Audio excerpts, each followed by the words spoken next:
Sir, you're now getting. Now we're live. What? Nothing. All right, good morning. Let's get the meeting started for the commissioners of May 5th, 2025. And we'll begin the meeting with the Pledge of Allegiance. I pledge allegiance to the flag of the United States of America and to the republic for which it stands, one nation, under God, indivisible, with liberty and justice for all.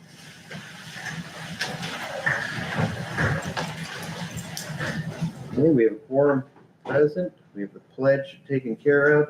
And we had the payroll and the minutes and the claims. Did anybody have any amendments or changes to any of those? No. No? I'll make a motion. We'll do them one at a time that we approve the claims. I'll second.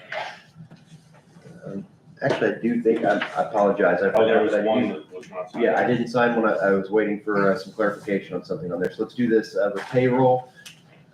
I'll make a motion. I'm going to kill my first motion, so I apologize for that. The payroll, I'll move that we approve the payroll. I'll second. All in favor, say aye. Aye. Aye, motion carries. The minutes from the April 21st meeting, I'll move that we approve. Second. All in favor, say aye. Aye. Aye, motion carries. And we also have the annual report of the Board of Commissioners to the Secretary of Education. So there's an amount of money that we are holding in trust. It earns interest each year, and we give some to the, that interest gets paid out to the schools each year. So I'll just make a motion that we approve signing this document and turning it into the Secretary of Education. Second. All in favor, say aye. Aye. Aye, motion carries. Okay, we have the supervisor's report for the highway department. Good morning, sir. Good morning. How's everybody doing this morning? Great. Good so far? Good. Okay, first of all, we got the White Stallion reclamation. I've been down there last week, and it looks like they seeded and straw the north side of the north pit. So they did get that slide under control, and hopefully it stays under control. See what's in the future, but don't want to take out Portersville West. So part-time help as of April 21st, the sprayer and the mower guys end up starting, and they start spraying and then mowing around the Bainbridge and Madison townships. So what kind of things are they spraying? Just for weeds. But right now, they're spraying for mainly the poison hemlock, the one I'm trying to get all back. And then also for weeds and guardrails, stuff like that. Got it. So he'll be doing that all the way up until Labor Day, maybe a little bit after that. So. ERC certification. I sat through classes and took tests for the ERC certification, and I am certified for the ERC now. What's ERC? Employee, employee responsible in charge. So this would be when we have state contracts, things like that you'll be able to sign, you'll be in Yeah. charge. Yeah. Absolutely. Bridge inspections, Mhm. that's a big one, all of that, and then,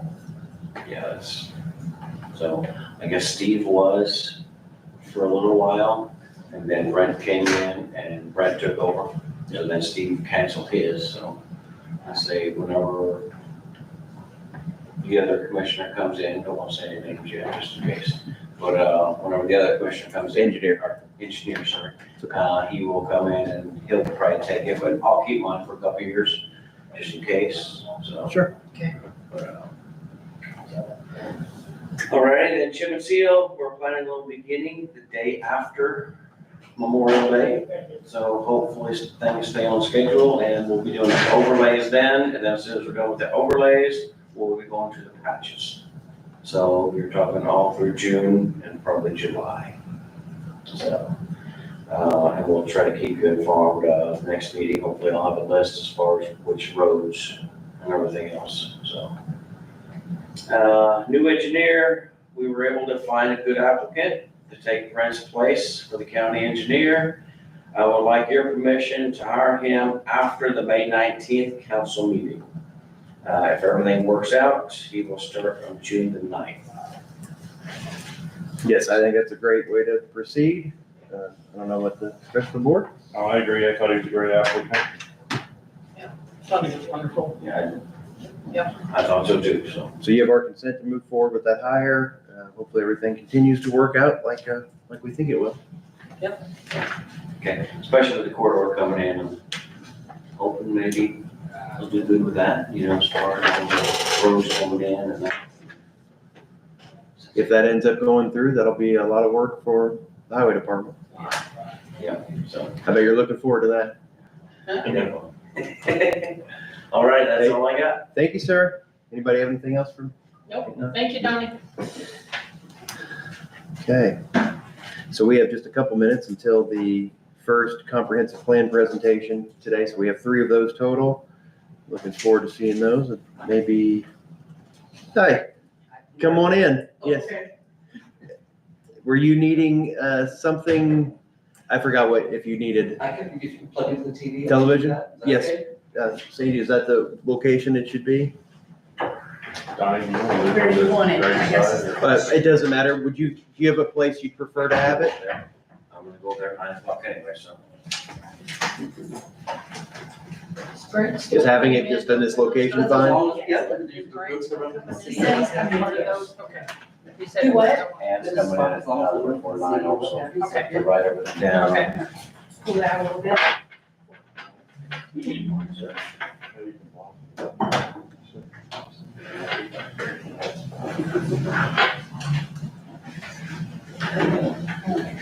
You guys know who Strel Properties is? S-T-R-E-H-L? S-T-R-E-H-L, okay. We bought a mower from them, and I didn't know if that was one of them that I questioned. I'd never heard. Well, I want to sign with Teresa a question here, and I was gonna. I had it noted on one of those somewhere. You know what they're from? Doesn't see. $45,000. Well, that would be a highway thing, so we can ask Donnie. Donnie, can you come up here, please? So this company, what did they do for it? Incorporated 45,000. I think that was, yeah, that was those 4 decks that they, Marshall Bridge tax. Oh, the bridge decks. yes. Oh, okay. Because there was rust and there was broken up stuff, and they were just, what do? They break it down to it. They cleaned it all off and they put like a thin layer over top of it. Okay, Just over the top. okay. You good with that? Yes, thanks. That was just a question of what. Yeah. Thank you. That was about a month ago. Okay. I saw that and it did recognize it, so it just that one. I think I'm gonna be okay with the rest of the claims if you both are. So That let's was my just, other question I had. so we do have the claims against the county. I'll move that we approve them as they've been presented. I'll second. Any other discussion? Nope. All in favor, say aye. Thank you. Aye. I- Motion carries. Thank you for checking that. You bet. Chris, can you see that? I'll move. So our first presentation this morning for comprehensive plans is going to be with Taylor, Steve, Kerr, and Williams. And are you prepared, or do you need a couple minutes? No, we're good to go. Okay, so if you want to just introduce yourself, we are streaming live on YouTube if you wanted to know that. Okay. So, Yeah, well, good morning. Appreciate the invitation to come and have a conversation with you all this morning about the comprehensive plan. I'm Scott Seifert with Taylor Seifert Williams Design Group, and with me today is Sam Weiser, and we're 2 individuals representing the team proposed to work on the assignment. So per the request, we have about a 10-minute short sort of introduction presentation. We'll go over a little bit of the packet that we had sent previously, and then about, we said 10 minutes or so following that for any kind of Q&A discussion. yes, sir. Okay. Well, I think we wanted to begin here and talk a little bit in terms of a comprehensive plan and what that means. I know that I've had the opportunity to talk with Chad as you've been kind of developing this idea for the last several months. I think in kind of our sort of definition of comprehensive plan, and your definition and everybody, we could all have different sort of thoughts in terms of like what that means. And so we like to begin a little bit in terms of what is a comprehensive plan and what that can mean for Du Bois County. So when we think about a comprehensive plan, it's really an opportunity to identify and really organize your local strategies. And so by the name of comprehensive, right, as you know, there's a whole litany of lists of things that can be addressed, reviewed, and evaluated as part of the comprehensive plan. Certainly land use is one of them, transportation is one of them, and then a variety of other topical areas that can be focused on. So we think about this opportunity in terms of a comprehensive plan really as the creation of a vision or the articulation of a blueprint that's identifying a community's strong sense of place. So when we think about creating that vision, it's talking about creating strategies and programs that help to create a vibrant community and a vibrant county. So when we go back to our list of items that are all sort of in the definition of what a comprehensive plan is, that's all the pieces and parts, right? It's all the tools, all the bricks and mortar things, all the policies that make up a community. But fundamentally, we like to believe, and we'll speak to this a little bit, that it's about the people. And so for our standpoint, any comprehensive plan effort or any plan effort that we do, we certainly like that it's rooted in the local community, and that ownership with the local community is there. It's not my plan or Sam's plan or any other team members. It's us to facilitate it, but make sure that it's rooted within the people of the community. So a little bit about, I know you've had hopefully a chance to look at our packet. Our firm, Taylor Secret Williams Design Group, would be the lead project manager and project director of the assignment. We do have a couple of other resources that we have brought on, including CWC Latitudes for some economic or market analysis if need be, and Nick John representing VS Engineering for some transportation or utility work. And we'll highlight a little bit more about kind of each of our independent roles. Again, for our practice or our firm, we are a boutique planning practice in Indiana. So we have an office in Indianapolis and Louisville. We're about 16 or so individuals, and this is what we do. So we're not the engineering firm that has the business development people working to kind of get the bridges and the roads. Planning is our work, and this is what we do day in and day out. And we see ourselves as core facilitators as part of kind of crafting and creating community planning and community design assignments. So just some highlights here. The last 5 years or so, we've done 35 comprehensive plans plus probably in the sort of the Indiana and Kentucky region. And we've been fortunate to work within Du Bois County over the last decade quite a bit. And that's been a blessing. We like the kind of relationships when we start working with the community. We feel that we become trusted advisors, and for us, that's very gratifying. And so we've been fortunate to work on the Bike and Ped Master Plan with the county. We worked with Du Bois Strong on the Quality of Life Plan previously, and we've done numerous other comprehensive plans in some of the communities here, those of which efforts have leveraged millions of dollars in individual community investment as a result of these planning efforts and these planning initiatives. I mentioned kind of the structure of our office, since we are focused on planning. That gives us the luxury of adding to our team appropriate resources to augment and enhance the structure of our team. And so for this assignment, we've joined with VS Engineering. So they'll be providing some transportation utility analysis as appropriate. And they certainly are familiar with the community. And CWC Latitudes, again, if there's some market or economic development strategies or what have you that may want to be further investigated, it's another resource that we can pull in terms of enhancing that particular element of the planning service as well. So as familiar with the community, but as somebody that's outside of the community, we do bring that kind of fresh perspective with personalized service. So myself and Sam and Nick and Ed, these are the people you get. It's not, again, some, marketing group that comes in and then the other people behind the scenes working on it. Our practice, and as a principal of the firm, I'm very involved, hands-on, in the projects. It's because I want to be, and that's why I choose to do what I'm doing. So I think that that's something that we like to also say, is that it's a very personalized service that we provide with our structure and with our team. Sam, maybe you can go over a little bit of some of our approach in public outreach. So one of the things that we want to make sure is that we're understanding your local needs, because they change even just, year to year, let alone decade to decade. Boys County has seen a lot of economic development that also requires its additional needs for its housing, its utility expansion, as well as the cities and towns themselves have their own plans and how you're interacting with that. With the comprehensive plan, we break it up into kind of two viewpoints. You have your state requirements for your future land use, as well as your utilities and transportation, but this is a comprehensive plan. So we add those additional elements of the housing, placemaking, arts, and your different aspects of it to make it an over-encompassing plan. And that's broken up into 3 stages. First, you have your visioning, existing conditions, where we are right now, where do we want to go, in your visioning and strategic planning, how do we get there, your implementation plan. Within your first phase, I'd say everything's on the table. We're not looking at budgets yet. We're looking at big dreams, big box office, and things like that, all the way down to the nitty gritty. What's my small little project? And so we want to make sure all ideas and all voices are heard, regardless of what kind of stage of the process it could be.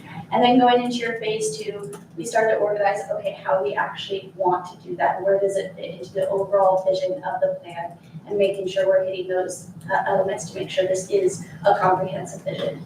Then going into your strategic plan, okay, I need action steps, I need details, where are my funding sources, who's at the table, who am I partnering with, who may be the lead on that partner, what's the timeline on it, is this a long-term goal, is this a short-term goal, making sure this is an actionable plan itself. With all that, again, we want this to be a plan of the people. We want all voices from your elementary schools all the way up to your city officials and making sure all those voices are heard. So we want to make sure we're listening to all the concerns of the entire community. This is a county-wide plan, so there's a large area, different voices. We want to make sure that's a collaborative process throughout the whole entire thing, not just, oh, we talked to the public at the beginning, here's your plan. No, we want to make sure it's constant milestones throughout the process, as well as making sure this is a decision-making process, data-driven as well as people-driven. With that, we have a broad range of how we do that, and we make sure it's tailored to that community itself. So we have a variety of tools that we can utilize. Some of them are our base. We'll have a steering committee, we'll have our public workshops, open houses, an online kind of platform for that. But we also have additional tools to make sure that we are reaching the people, and that is very specific to each community itself. So with that, we'll be creating a communication strategy that is specific to Boise County itself. That means I'm going to the county fair for a week. That's fine, I've done that before. That means we're making activities for the different school systems to be incorporated elementary all the way to high school. We have those types of activities as well. If we have what we call our little road show, where we have something in each of the towns to interact with and everything, we develop those to make sure that the strategic plan is for Du Bois County itself, not just cookie cutter kind of thing. It's very tailored to this community itself. So at the end of the day, obviously, getting that action plan, that third phase that Sam mentioned, you want something that's workable, that's usable, and understandable. And so tailoring kind of implementation strategies to create that action plan is important, whether it be recommendations for infrastructure or policy updates or other capacity building, what have you. We'll identify as kind of an output of all that dialogue and all of that outreach and the kind of the plan elements, if you will, clear, actionable strategies that highlight partners, resources, funding sources, timeline, phasing, et cetera. So it's very much a blueprint. And we recommend that you look at this annually. You give yourself a kind of a report card update annually in terms of like, how are you doing on a comprehensive plan? That's the best way to make sure that it's continually used and continually being sort of checked in. And perhaps elements do a little bit of shifting, which is totally fine. Plans are meant to be living and breathing, and adjustments need to be made as certain resources or initiatives come up. But kind of making sure that implementation plan, that action plan is utilized is very important. And that working plan that we give you is something that may address things from, again, land use or policy. It may address infrastructure, bricks and mortar types of activities, placemaking or parks or trails. It may address other economic type issues. And so we won't know that necessarily until we go through the process, but certainly building that clear focused action agenda is critical.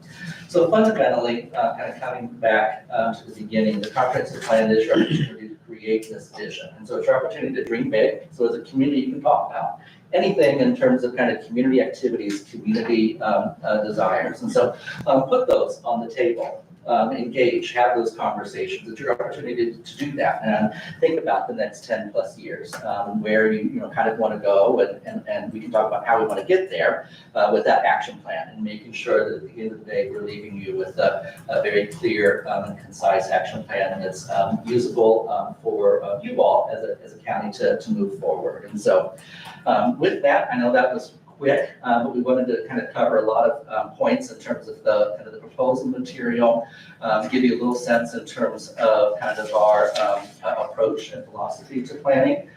We do have some samples of some plans that we can provide here that you can flip through, and we welcome some conversation in terms of any questions that you all may have.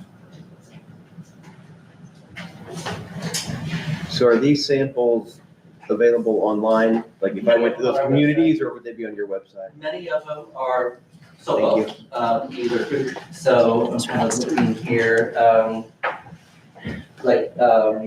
many of them are either on the community website or on our website. We have an engagement tab that has many of them on there as well. So the answer is both. I think we try to provide the couple of just a couple of county plans and a local Huntingburg one. We have Oakland City here that was done within the last year and a half. The Jasper one, which they're just getting ready to start again, and I'm sure you're all aware, we did the initial Impact Jasper plan about 7 years ago, 6 years ago. But they've accomplished a lot of it. So it's time for them to kind of update that process, but that one I know is online as well. We also worked several years ago with Ireland, while not a kind of a community that has elected officials and what have you. They were wanting to look at sort of their downtown core area. And so this is an example of the Ireland, so not a comprehensive plan, because their government structure is obviously different, but one that was more physically based, so that you can see there's a lot of renderings and bricks and mortar kind of ideas, whereas the Henderson, so right across the river, Evansville, the Henderson one, that one's very policy based. And so there's a lot of more policy, and that's just again by the nature of kind of what came out of the sort of the conversations. The direction of that particular committee's plan became very policy oriented, an initiative versus something that was more bricks and mortar and physical. So oftentimes a comprehensive plan that ends up being a blend of both. It just depends on kind of the conversation with the communities and kind of what comes out of the ideas. Would I be able to keep to them and give them back to you so I can look at them? Sure, we can do that. Good, you're here a lot. Yep. If it was somebody else, I'd probably say that'd be hard to get it back to you. In but I fact, we're here next week, so we are just finishing up, so we're in the draft stage of the Ferdinand comprehensive plan. And we have our steering committee to go over the draft plan next week, so we can maybe stop by next week and pick up. Sure. a meeting. I'll probably put them in the auditor's office. That's fine, and yeah, because we're here for I'd like for to see a session in Ferdinand. Keep the next two of week. these, Huntingburg, Ireland, and one of those maybe. I think Blackford was one of the counties that they did, so maybe that one. Keep these three, and then we can get them back to them. Is that okay with it? Unless you guys want to keep one of the other ones. Because I think what's important to me is not only do we put together the dreams, the big list, the vision, but I want to see if there's anything in the plans that say, here's how you're gonna get them done. Sure. Because I think that's the part that is concerning to me, well, how are we gonna implement? So I think that'll be nice to look at. So as an example, so I'll go to the county example that you pulled out there, the Blackford County, one of their issues that came up in the conversation in terms of, again, because county plan is different than a city plan or a small, community plan. One of the issues that came up in their conversations was the solar energy. Yes. And ag preservation, so the balance between, kind of those. And so what eventually happened with that particular county's effort was a update of kind of the identification of like where this type of activity would be appropriate in the county, and then an update then of their ordinance that they're now working on. So that's the sort of the action plan that's following up, right, as they're now going through that update in terms of that particular ordinance of that. We're working in Grant County. We're just finishing up a project in the comp plan in Grant County, so Marion, Indiana, and that county, north central, or east central Indiana. And they also had the solar issue come up, and they're approaching it differently. They're not wanting it at all. So Blackford identified like, okay, this is kind of how we would appreciate it being organized or what have you. Grant County, which is sort of a neighbor of Blackford, is like, so two counties had two different ideas in terms of kind of what they wanted to do with that. So as you look at the Blackford County plan example there, that's a follow-up that now that they've worked on, it's in the comprehensive plan there regarding the structure of that one particular issue that came up during their, countywide conversations. So something you brought up, and I think it will be important for us to, or as I think about this, I'm concerned about doing a comprehensive plan, and we have the same people that are interested in the Jasper plan show up, and the same people, there's certain people in the community that are very active, and they try to get, and they're on every committee because they say yes, and they're talented, and they're people we respect. What I would love to have happen would be to have people from Hayesville and St. Henry and St. Mark's and St. Anthony, all these places, and Hillham, because as I drive around the community, these small towns are forgotten a lot of times, and they have needs as well. Sure. Especially Du Bois, for example, I drove through there and again this weekend, and they have needs that they just get overlooked because they don't have the direct representatives necessarily. So that'll be a challenge. I think some of that will come from us and the steering committee to make those personal contacts, but did you have anything further you could say on that? So I'll go to the reference of the Grant County that we've been working on, and we have that draft together now. One of the things we did over the winter with Grant County is they have similar small towns like Matthews and Fairmount, and Marion is kind of the big dog with the Jasper, right? And then they had these other, so what we did was we hosted community conversation with each one of those other incorporated areas throughout the county. And so we got a perspective, if you will, in terms of some of those voices through those localized community conversations. So again, we could host the church in Hayesville or what have you, those kind of things. We also did and I recommend that probably here too, with the Farm Bureau. We did an event with the local Farm Bureau in the county. Again, it's a different perspective there. You're representing, kind of the region, not necessarily just a, individual community. So those were efforts that we utilized to try to, again, broaden the kind of the conversations outside of kind of what you're describing, those that are always, we want those too. We want those people that are engaged in having a conversation. It's certainly not to include them, but wanted to make sure we were broadening the proverbial umbrella for the tent. And one of the tools that we use is something that we call email talks, because sometimes we can't necessarily have scheduling purposes. We're in one community, but two other groups want to meet that same night and everything. So we create a type of kind of script and activities for any sort of organization, whether it be a small organization like a youth group or even a Rotary or any of those more kind of stakeholder groups, to have their own quasi steering committee in a way, still going through that same exercise, but they can do it in their own time. So if they do it on a Sunday morning or a Tuesday at noon or anything like that, we create that kind of timeline. So we're making sure we are hitting all of those kind of pocket interest groups as well as the governmental side of the towns themselves. Our online platform also, so we'll often do, like, if we have a public workshop or what have you, we'll do a similar sort of opportunity for a couple of weeks following that online. On the project website typically, and we'll do that online. We can track like where that comes from. So if it's coming all from, Ferdinand, and we're not hearing anything from Holland or whatever, we can see that. So that's another way that we can kind of make sure we're balancing the, kind of the conversation. If we want to make sure that we want to go and target an area that maybe we haven't heard from, that's another way that we can track that as well.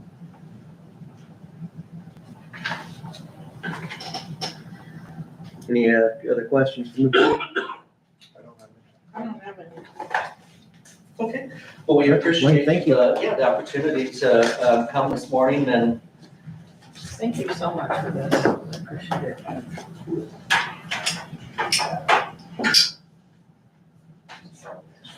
Thank you.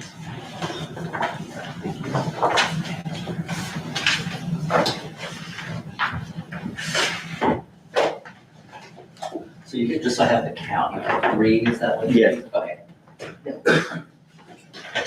Thank you. Thank you. And Scott, if you want to watch them, we will be streaming them. So I guess since you're the first one here, you'll get to see how they operate if you wanted to watch those.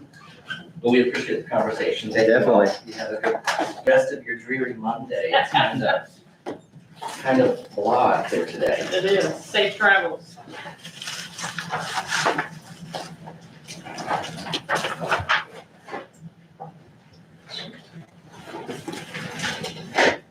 Is that your, oh no, that's down there, the jacket.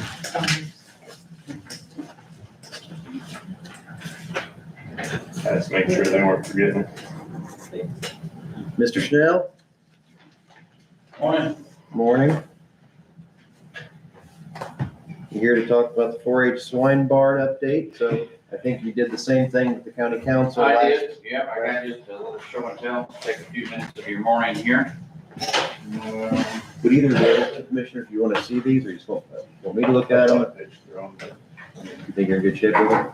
I got some other folks from the council, they're welcome to hop up here if they choose to, or.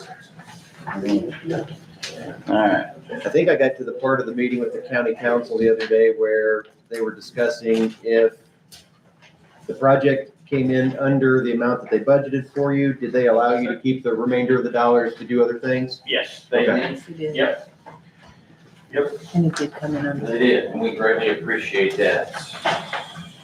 So. All right, Scott Schnell, 4-H council. Chairman, President of the council. So we'll start off here. First of all, we want to thank you guys and the county council as well for funding this project. Got just a little slideshow here.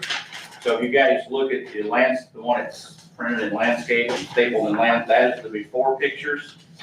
So you can see the deterioration, the first page, the bottom left, you can see the deterioration of the posts and the concrete, the earth is gone. You can see the large cracks in the floors throughout that west third of the building. It was obviously in pretty poor condition, I believe. Chad, you and President Kleesner, we walked it Super Bowl Sunday almost well over a year ago, and took a look at it, and that kind of what brought us to this point. If you go to the one that's stapled there, then in portrait mode, you can see the first picture, you can see the temporary supports that they did. Pops got the contract to do the work. So that was the first step, obviously, was to support the roof temporarily.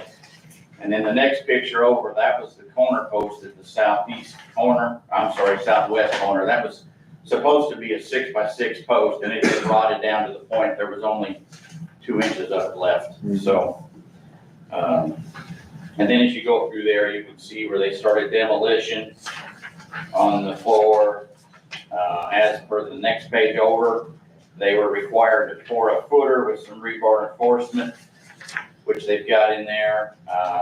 the bottom left corner there, you can see they've got the form set. So if you go out there, the west wall on the swine barn now, that it's got a brick texture, so it's got a little architecture to it. The inside is smooth, obviously, for cleaning purposes, so it's easier to clean after events. I know they have an open swine show Saturday this weekend out there, so it'll get utilized. And then there's just other pictures in there. If you go back to the third page, you'll see the one with the tape measure. That was that southwest post I was telling you about that only had 2 inches left out of the whole mass of the post. The rest of it rotted off. The other pictures there were the south post. Pops also did some work on the south end of the barn. Those posts were rotted off as well. And then the bottom right pictures we moved through there, we're starting to make progress. So we got the wall up, and the rest of these are basically as they're putting everything back. So they're getting ready to pour the floor. And then you can see as we go through there, they've got the floor poured back. They got the ends, the north and south end of the building put back together. Everything went well. Construction was, they got there, they stayed there, which, I don't know if we had any qualms about hiring them. They do good work around here. So they got in there, got it done, and got out of the project. Now, if you go back to the first picture here, these temporary braces that they have, the posts, as part of their scope, the intent of the project was to have them cut the existing posts off at the level of the new wall and reinstall those. Once they got out there and started demolition, they had decided with Carson, the superintendent, some of those posts were not in very good condition. So we made a decision to go ahead and replace them all the way up to the top of the truss, and you can see that in like the third page where they're getting ready to pour half that floor. There's new posts all the way up to the truss. Now, Pop Construction, that was outside of the work. They were entitled to a change order, but they chose to make an in-kind donation. I never got a solid number from them. They just said they were donating that work. I'm guessing $2,000, $2,500 probably in labor. Obviously, I don't disagree with what they, it needed to be done. We're just gracious enough that they chose to, just to donate that and do it correctly. So, like I said, once we got into it, a lot of the posts were in a lot worse condition than we thought they were. So, like I said, they were entitled to a change order, but chose to not follow up on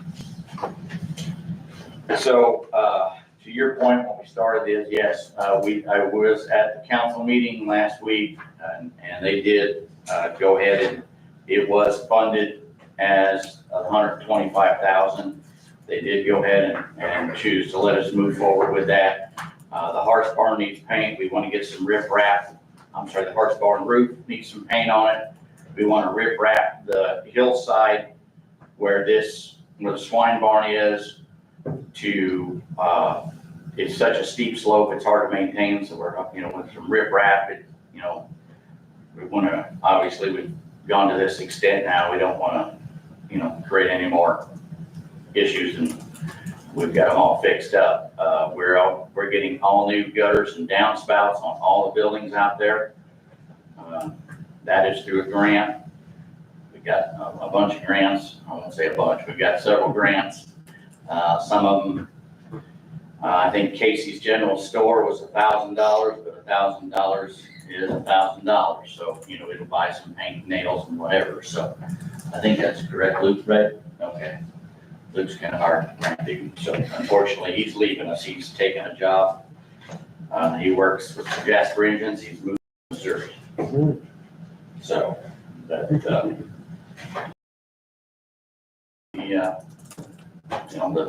5,000 looking down at where we're at. So obviously you can see from the need for this as a council, we appreciate it. There's, we couldn't have funded this, but, it would have, the building was in dire need of repair. It was in pretty poor condition. It has been there since the late 60s, early 70s. So it was needed. Well, thank you for the update. Certainly. Mr. Rubenfeld, thanks for being here. Anything to add? I just want to thank you guys again, and got a lot of good feedback from the community on what's going on out there right now, so really appreciate everything, guys. Yeah. It means a lot. I believe our grant guy found us a grant for new pens for the swine barns. We're getting all new pens, so I believe the swine folks, we have met with them. If you ever get out there on the southwest side of the building, there's like a dock with some galvanized gates. And, so we've spoken to those guys, excuse me, and we said, if there's anything you want to change, because we had to take some gates away for Pops to do the work, if you want to change anything, install it, now's the time. So, we met with them. We're going to make some changes to the layout, reconfigure some of that stuff, so it's easier to maneuver the hogs from, say, a trailer into the building and whatever. So we're trying to get things off at the pass here. So Okay. that's Anything else from the board? Thank you for doing all the hard work. certainly. Thank you. Guys. Appreciate it. Would you like this back? No, you can have those. Okay, thank you. Thank you, guys. Thank you. Thank you guys for coming in. Appreciate it all. Next up at 8:45, we have the electrical bids for the owner occupied rehabilitation. Ms. Muddice is here to help guide us through that. Good morning, Jenny Muddice, City of 15 Regional Planning Commission. Because there are several, I have consolidated. Thank you. You're welcome. Good morning. Good morning. Thank you. Do you want one, Greg? So as we go through them, what did we do in the past? Did we just go by the street number? Yes. That might be the best way to do it. That way we maintain some, Yes. what was that? In the minutes, I Usually it usually use says the street last. address, and then we go to the, some of them, notably the one, 2627 Yeah. Drive, second page onto page 3, has several different components, so. Okay, we will, we'll do them here. So we've got quite a number of them. County Attorney Schneider and Highway Superintendent are gonna tear through those, make sure that they are, in line. First set of bids I'll open up are from Holzman Refrigeration in Jasper.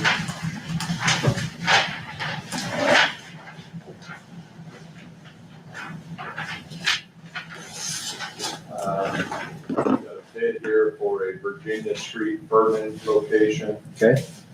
Water heater replacement in the amount of $168. That doesn't sound right, does it? You said a water heater replacement for Water 100, heater, for It's 60? the P&T valve. Okay, that makes No, more you're sense. fine. It's underwater heater. I was just reading the subheading. That's okay. So same item, this next one is for a US 231 Dale, Indiana address. And that, Still in, Yes. yes. That's all well for the P&T valve pipe. Okay. I have a bid here for Jasper, Indiana. This is to remove the old water, install new power bench water heater. That is bid in the amount of $3,355.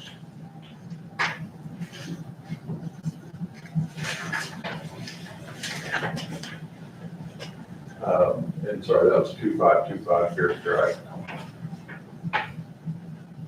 Hold on. We've got several in that neighborhood. Why don't I put a house number in? Okay. The next one is for 2627 Pierce Drive.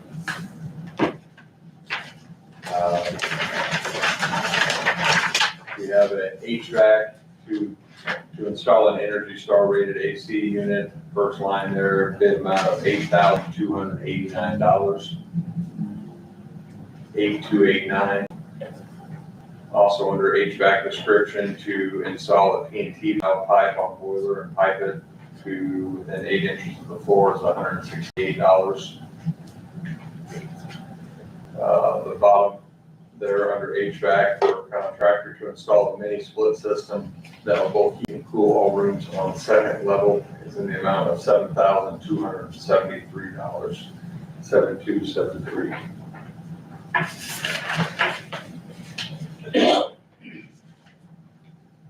Next bid I have here is for a Baden-Strauss Jasper address. This is under HVAC description to remove old heat pump, line set, and A-coil, and install a new Star rated heat pump. That is in the amount of $5,999.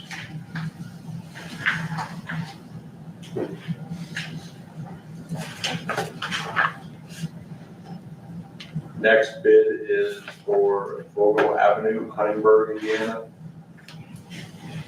Contractor to remove old AC unit, line set, and A-coil, install a new AC unit, line set, and A-coil.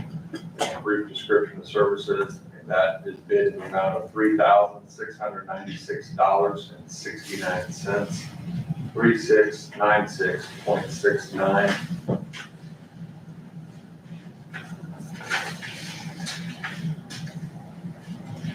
I have a Jasper Du Bois Road address, Jasper, Indiana.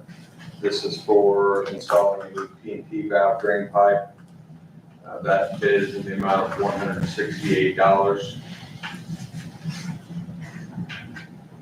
I have a bid for a West Mary Street, Holland, Indiana service. This is to remove old heat pump and install a new heat pump. That bid is in the amount of $5,024. 5024.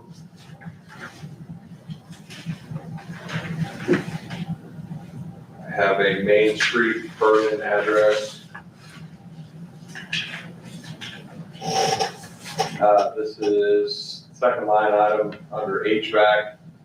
It's a split bid. It's multiple things here, sorry. We have contractor remove the main level furnace located in basement, replace it with gas fire. Pipe both combustion, air take, and exhauster outside, remove second level furnace, replace it with a mini split system, supply both heating and cooling to rooms upstairs. This is to be done only if electric system in house is upgraded to a 200 amp service. I got bids here for a whole system. It's bid at $6,613.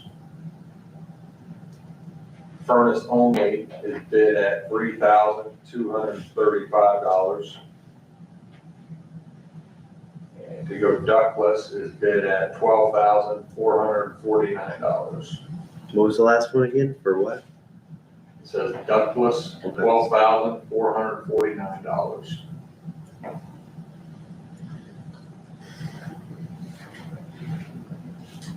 Next bid is for a project on Grosvenor Street, Jasper. This is to remove old gas-fired water heater and install new power-vented water heater of similar size and capacity. That is bid in the amount of $3,308.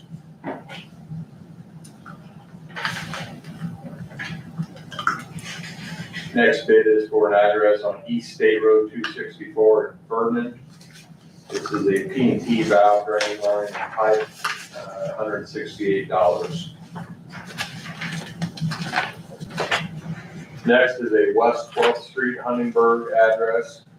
This is to remove old furnace, install new 2.90 plus gas-fired forced air furnace. Ensure that both combustion air and exhaust are piped to the outside. That is bid in the amount of $3,704. That same address has a water heater replacement also bid. That is in the amount of $1,693. That concludes the bids submitted by Holzman Refrigeration.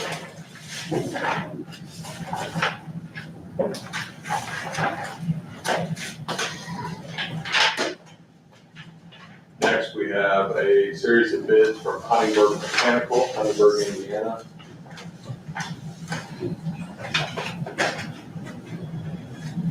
First one is for services at a Main Street address, Vernon, Indiana.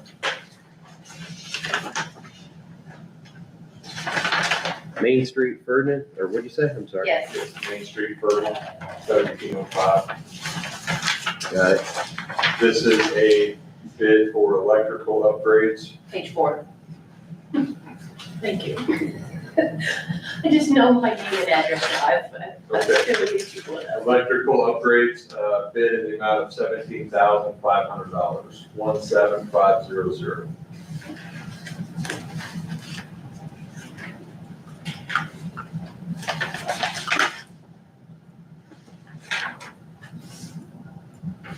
Did you say Huntingburg Electric? Huntingburg Machine Works, Huntingburg. No, I said gas or electric. gas or electric. Okay, yes. Sorry.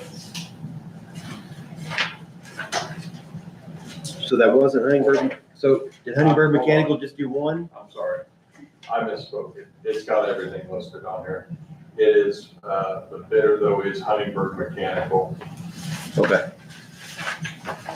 Their return address has all their other entities. I see. I guess I read the one that jumped out of me. From Huntingburg Mechanical, this is a West 12th Street address in Huntingburg.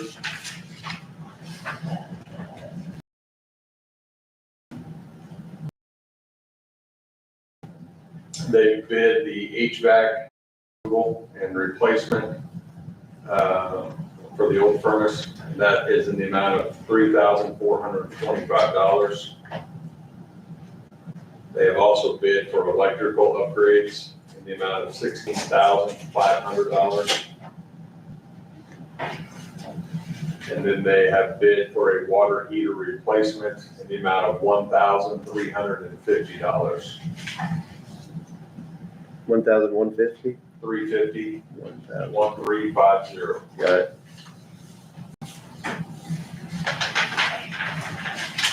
Next bid from Huntingburg Mechanical is going to be for a West Mary Street, Holland address.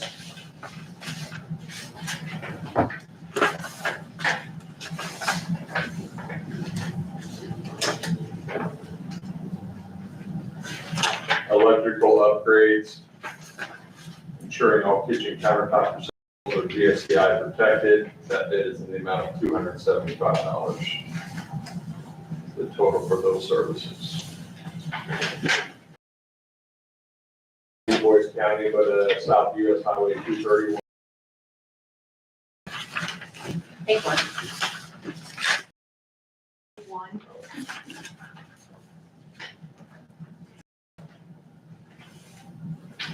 Electrical upgrades, that bid is in the amount of $1,200.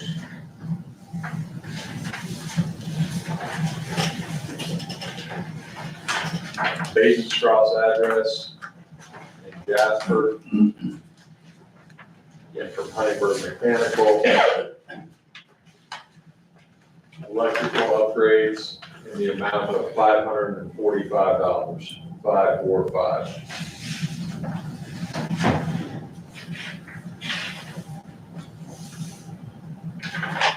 At a Vogel Avenue address in Huntingburg.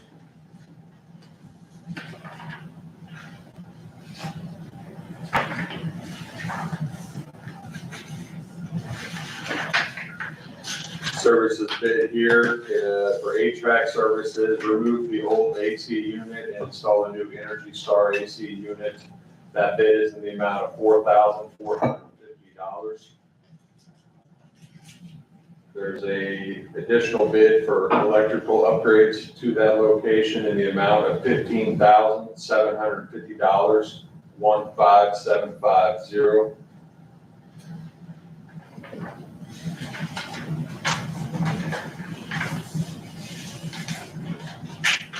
Final bid is for a East 37th Street address in Jasper.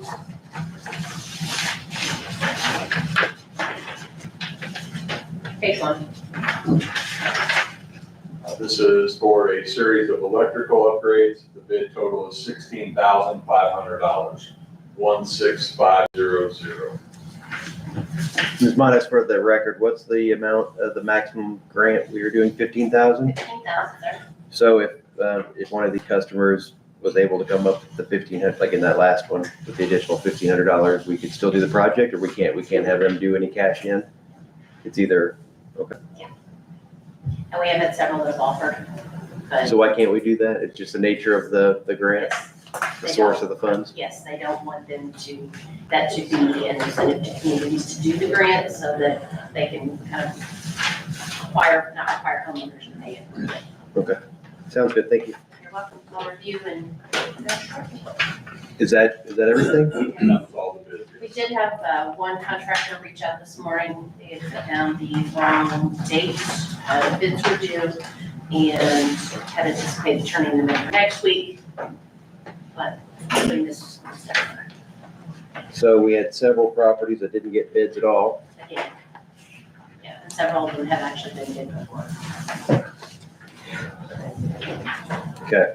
So next time, I don't remember, when you put these out for bid, did you send them to the board, the, like advertisement? No, but I can. Yeah, would you do that next time? That way we can send them out as well. I don't know, make it a little more, hopefully more fruitful next time.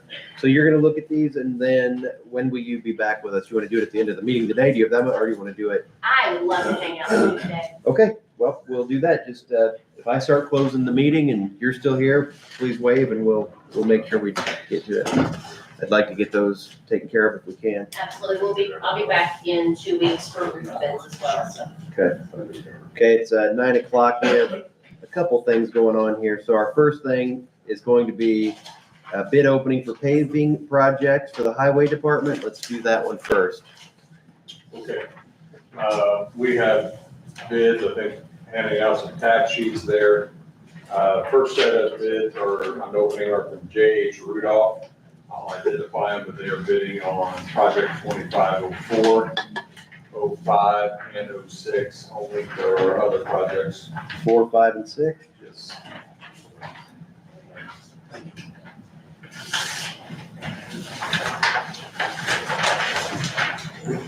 This is for project 2504.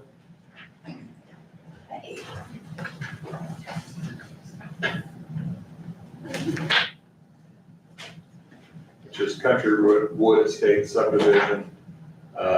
Base bid in the amount of $65,845. 65845. Who was that from? Rudolph. Yes, J.H. Rudolph.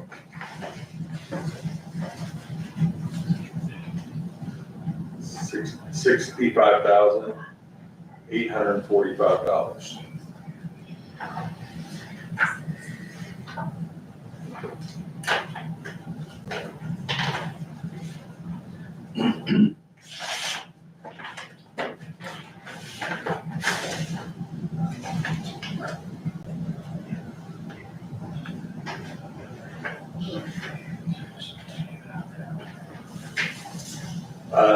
Next bid from J.H. Rudolph is for project 2505. This is for 400 West.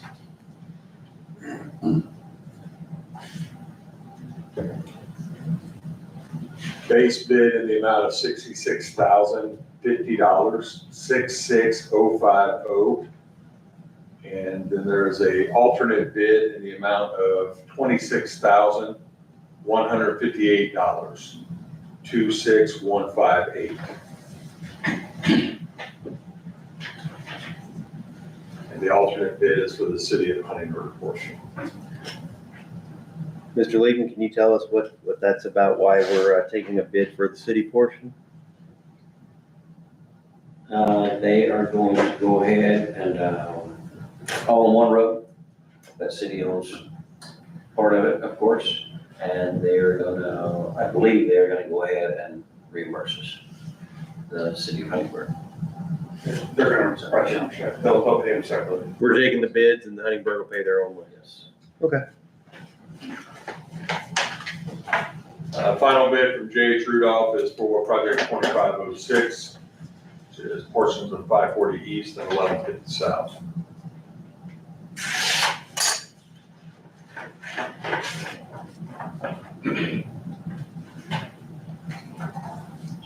That bid is in the amount of $153,000, sorry, $153,125. It's $1 too soon, folks. 153,125.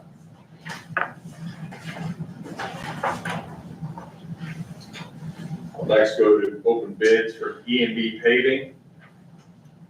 This is for project 2502 Woodland Hills subdivision.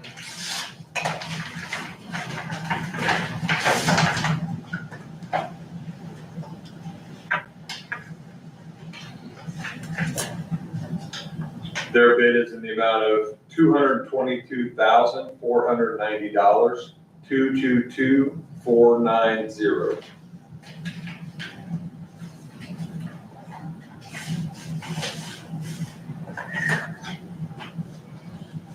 Next project is for 2503 75 North.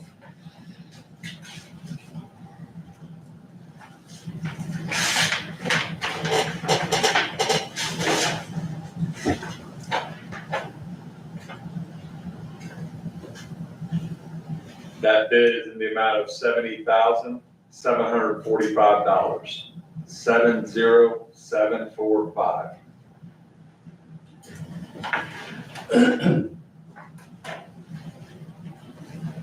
Project 2504 Country Wood Estates subdivision.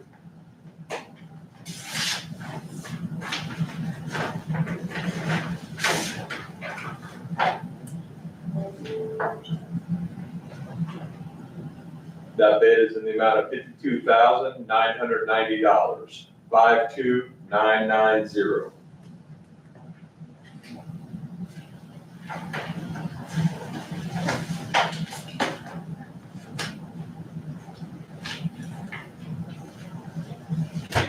Next bid from E&B paving is for project 2505, portions of 400 West.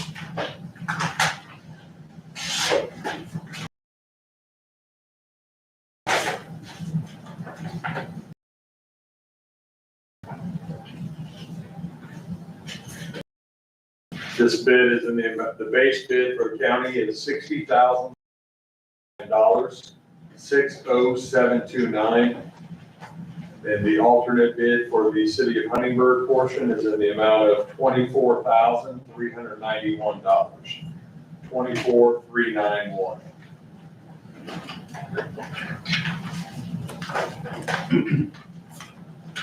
Next for E&B paving is project 2506, portions of 540 East and 1150 South.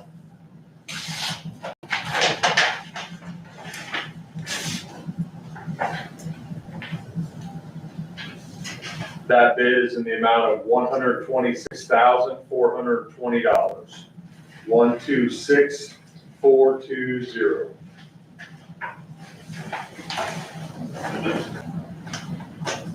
Final bid from E&B paving is for project 2507, parts of Du Bois Road, Borden Hill Road, and 900 East.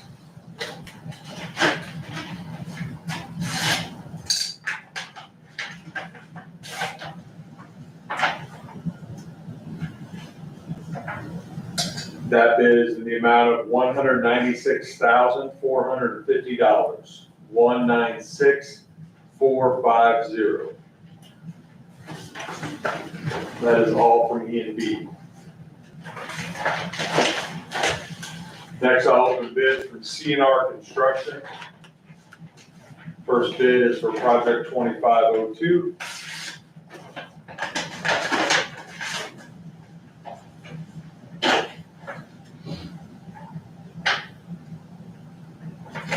That bid is in the amount of $303,378, 303,378.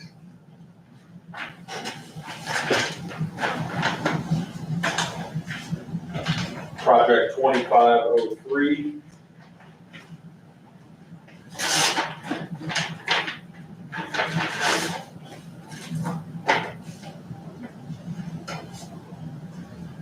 Bid is in the amount of $73,300.80, 73300.80.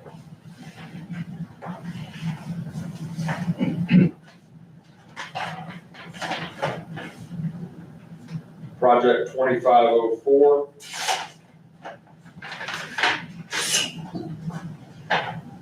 Bid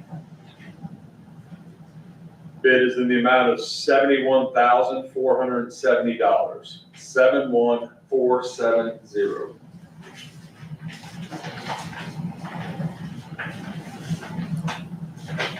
Project 2505.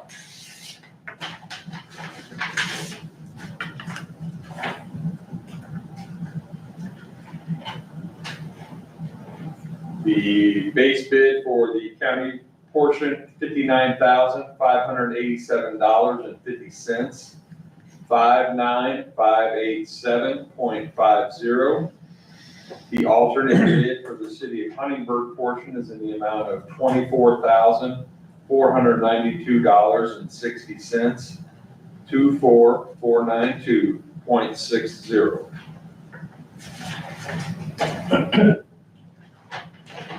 Project 25-06.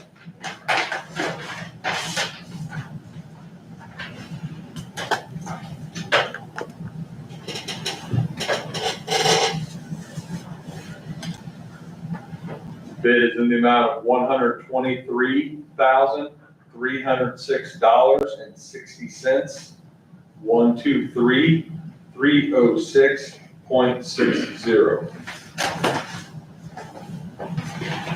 Final bid from CNR Construction is for project 2507.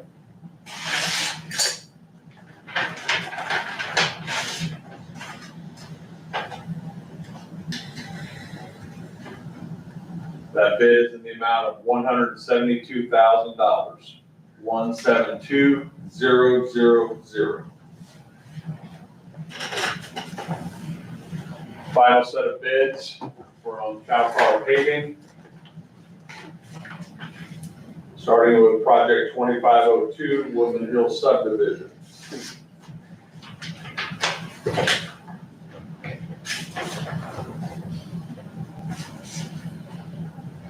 That bid is in the amount of $219,653.95.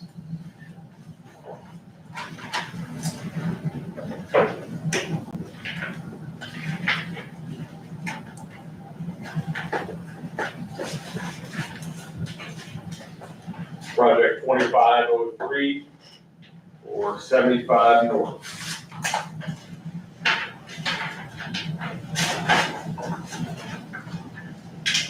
That bid is in the amount of $75,491.60, 75491.60. Next is for project 25-04, Countrywood Estates subdivision.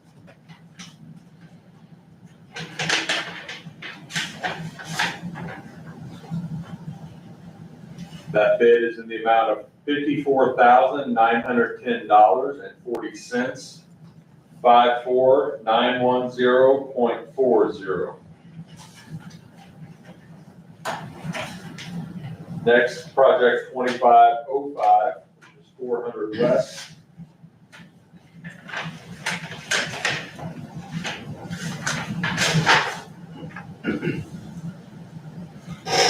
Base bid in the amount of $59,542.70, 59542.70. For the city of Huntingburg portion, alternate bid in the amount of $23,867.30, 23,867.30. Project 25-06 for 540 East and 1150 South.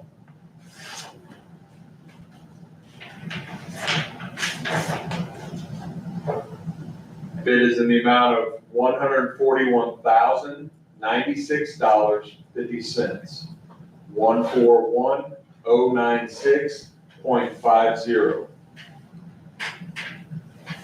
Final bid from CalCars for project 2507, Du Bois Road Northeast, Borden Hill Road, and 900 East.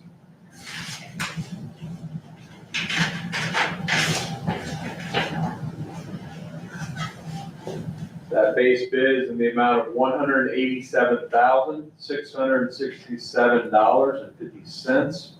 187,667.50. That concludes the bids. Yes. Okay, so we'll take those under advisement. They'll be available for the public if they'd like to review those. Correct, Mr. Leakin? And will you make a decision at the next meeting or later this meeting? What would your plans be?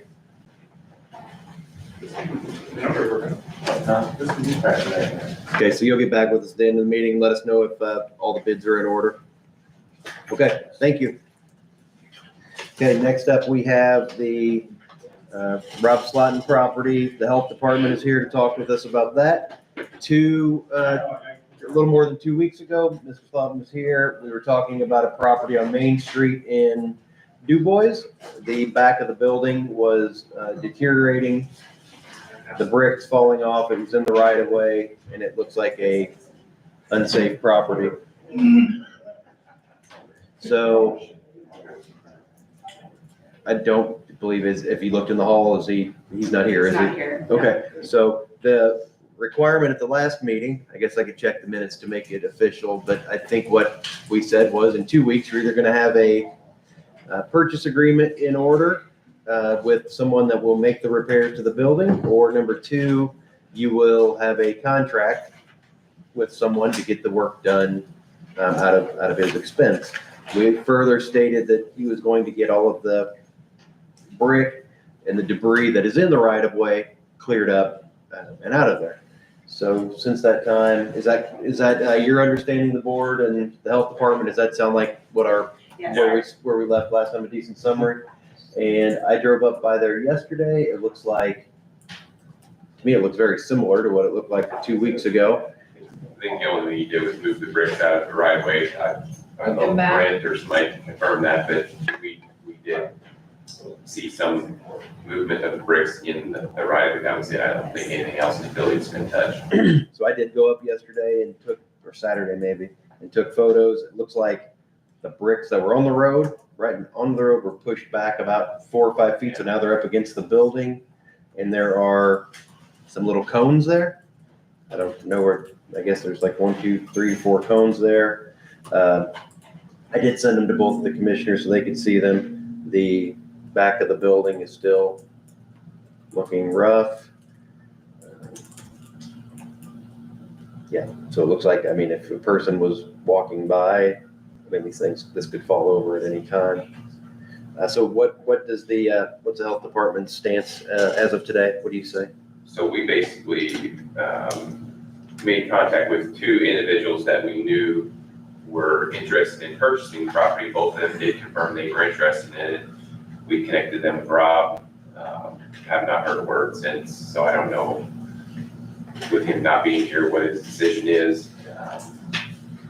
We did have 2 buyers that were interested, but we don't know what he decided on. Yeah, I talked to Mr. Swatton and told him about these individuals, made sure he had their phone numbers. He was aware of one of the people trying to get a hold of them, and he said he was gonna contact them, but I've heard from that one of the individuals that offered to buy that he never contacted them. Okay. So he's had several options at this point. He had the option to either do the work himself, get a contractor to do the work, or to find someone that would purchase the property and put it in safe condition. So none of those things have happened. And if they have happened, he's not here to explain them. We did tell him that we would have the meeting today at this time, so he was aware of that as well. So I think it's our turn to take action on the property if we see fit. And do you have a recommendation? I mean, at this point, if he has done nothing, which he's not here to confirm, I know he's done nothing on the property because we've been there to check it as well. I don't know what the county stance is as far as hiring their own, because I don't feel like he's gonna get it done. We've given him literally 6 months now to get it done. We've given him grace over the winter time because it was pretty rough, but nothing's been done for these 2 weeks. So mean, as far as I'm concerned, I would say the county moves forward if that's what you guys decide. Any comments from the board? Mr. Stefano? I think we need to move forward to get it cleaned up. And then I would recommend we send them a letter saying that on this date, the commissioners decided that we're gonna open up biddings for the project and because we have to give him notice even though he didn't show up. Well, I believe we're probably gonna have to work with contractor, which is gonna, how to put it, if we hire a contractor and they say they can't come in for a month to take care of the work, and somehow, some way he gets it done in the meantime, we need to be prepared that the contractor might have a, you know, some kind of charge for not going through the work after it was scheduled, so. Mr. Schneider, do you have some feedback from legal, what our options are? Or would you need time to research it? I looked at it a little bit over the weekend, not knowing what might happen, but part of the concern about bidding it versus contracting it out is the anticipated cost to actually do the demolition work. And I don't know if anybody would have a number for that. I believe the threshold was $25,000. If it was under that, we would need to bid necessarily as a public work, but if it was greater than that, then we would. So I think that's something we need to look into. We can put together a letter that basically says, here's the order of this hearing authority today that no action has been taken to, based upon evidence you all have, that anticipated either that's the next meeting in May or the first meeting in June. If we're going to be soliciting bids or quotes, then I think it would have to be the first meeting in June most likely, to give enough time to get those situated. I could be wrong. That we'll be opening those and entertaining the county covering the cost of demolition and that cost being passed on to him. The board can also, as the hearing authority, determine whether or not a fine is appropriate at this time or at that time. If you want to make that decision at the next meeting, then I can include that in the letter as well. And I believe that that may be up to $5,000 by state statute.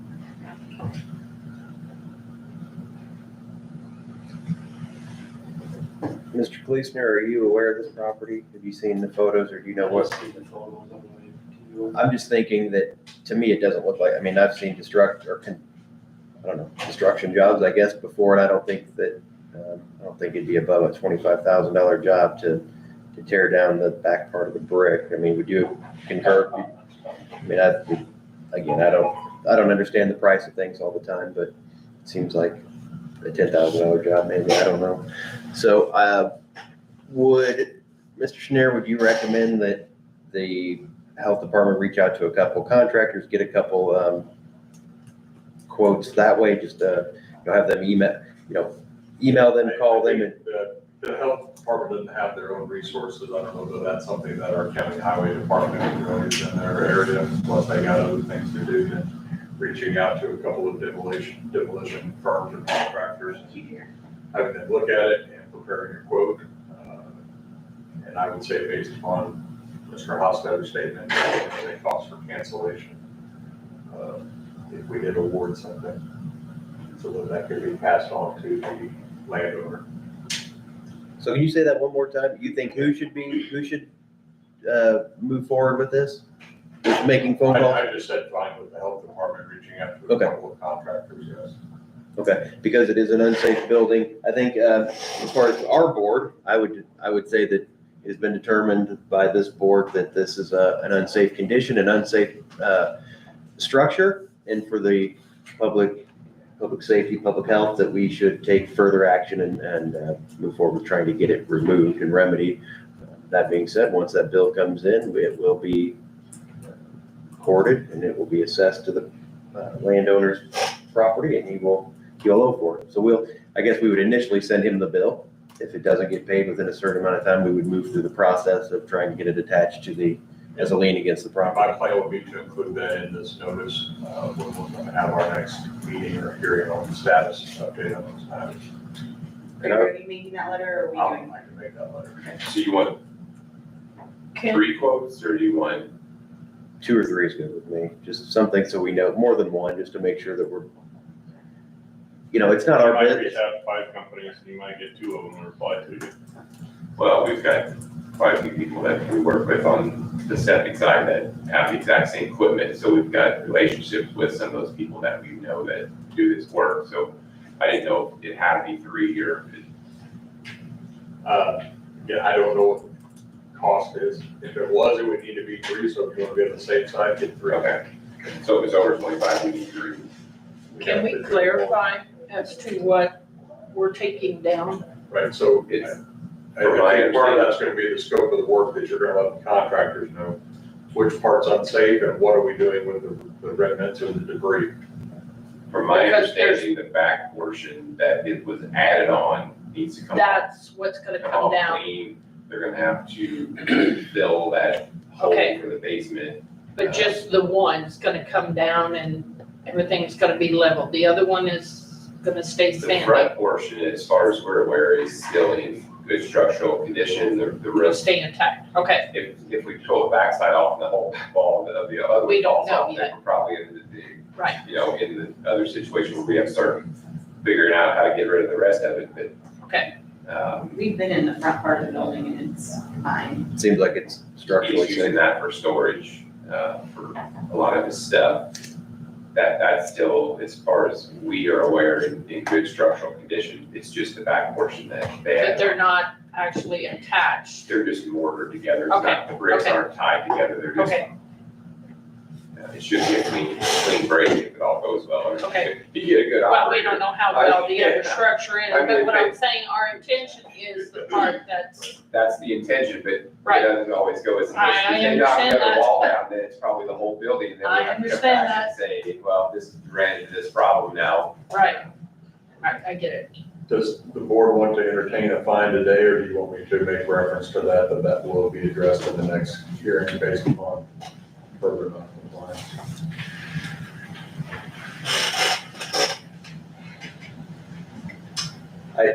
I'm very disappointed in this citizen because he was in with us before for another property. He made some changes now, but the property looks rough again, the other property that he owns. This one has been a problem multiple times. I don't want to be overly punitive, but this isn't the first time we've talked to this person. So he doesn't understand, I guess, that we need to have structures need to be upheld, maintained, and kept safe. So does anybody else have a thought on it? I mean, it seems like cleaning it up is going to be a significant cost of some sort, and I wouldn't be opposed to a penalty as well, but I don't know what would be a sufficient or appropriate amount. I'm open to that conversation. I feel like a fine is warranted in this case because of the things that you stated, that this is not the first time. That said, I don't really have a dollar figure. Off the top of my head, I think $1,000 or $1,500, but that's based on nothing. So what we've done with other situations, when solid waste does a garbage cleanup, they kind of put together a list of what it costs for us to enforce this. They put 10 bags of trash at a certain amount, plus 10 hours of labor. So the time that you two are here, you're not out doing something else for the community because you're dealing with somebody that didn't maintain their property. Drive out there. And the time you've driven up there, county vehicle, so county resources. So I think if nothing else, the county needs to be made whole on those issues.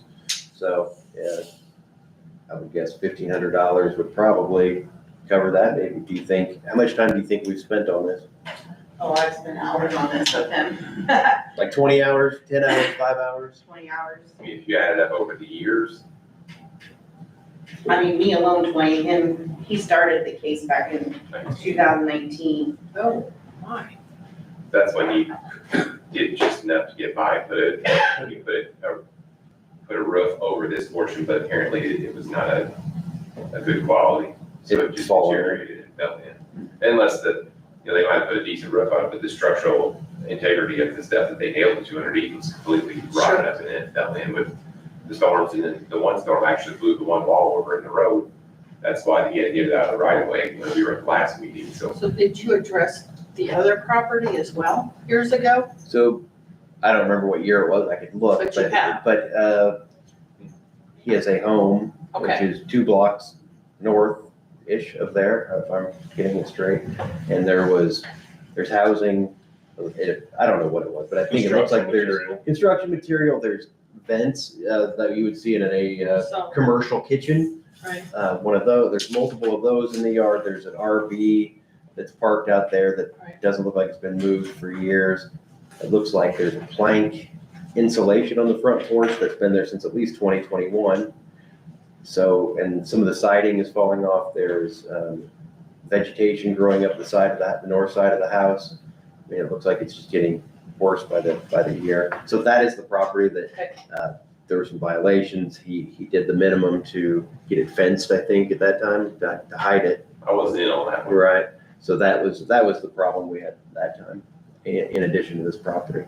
So I would say go ahead. That one was junk ordinance, Yes. Yeah, so that went through solid waste, so it was a little different situation, but similar. I want to be fair to the citizen, but, I want to make sure that the county's whole. It's not fair for other taxpayers to be paying because this person didn't take care of their property. So it sounds like to me, maybe $1,200 would be an appropriate amount for a fine. So I guess my motion would be, if this is appropriate, unless you have other comments. My thought is, it sounds here that the order to bring the building into compliance is affirmed. The county will proceed with seeking quotes to abate the problem, and the county will issue a fine of $1,200. I'm not sure what else you were going to say. No, that was- I was summing up on my notes here. No, I think that's great. I'll make a motion that the Board of Commissioners, as the authorized body to take care of unsafe buildings, we affirm the order to bring this building into compliance, and also additionally fine the taxpayer $1,200 for costs incurred by the county Thus far. thus far. I'll second. so he remedies this before we, We have a first and a second, just so that it's on the board. We'll have to vote on it still. So please go ahead. And we'll have other discussion now. so he would remedy this by some slim chance before the next meeting, or when we did these, with the fine and everything still be in place then? You can reaffirm the fine, or you can also suspend the fine. Basically, if he brings it into compliance, basically, he got himself out of the contempt of the order, so to speak. He's cured the problem.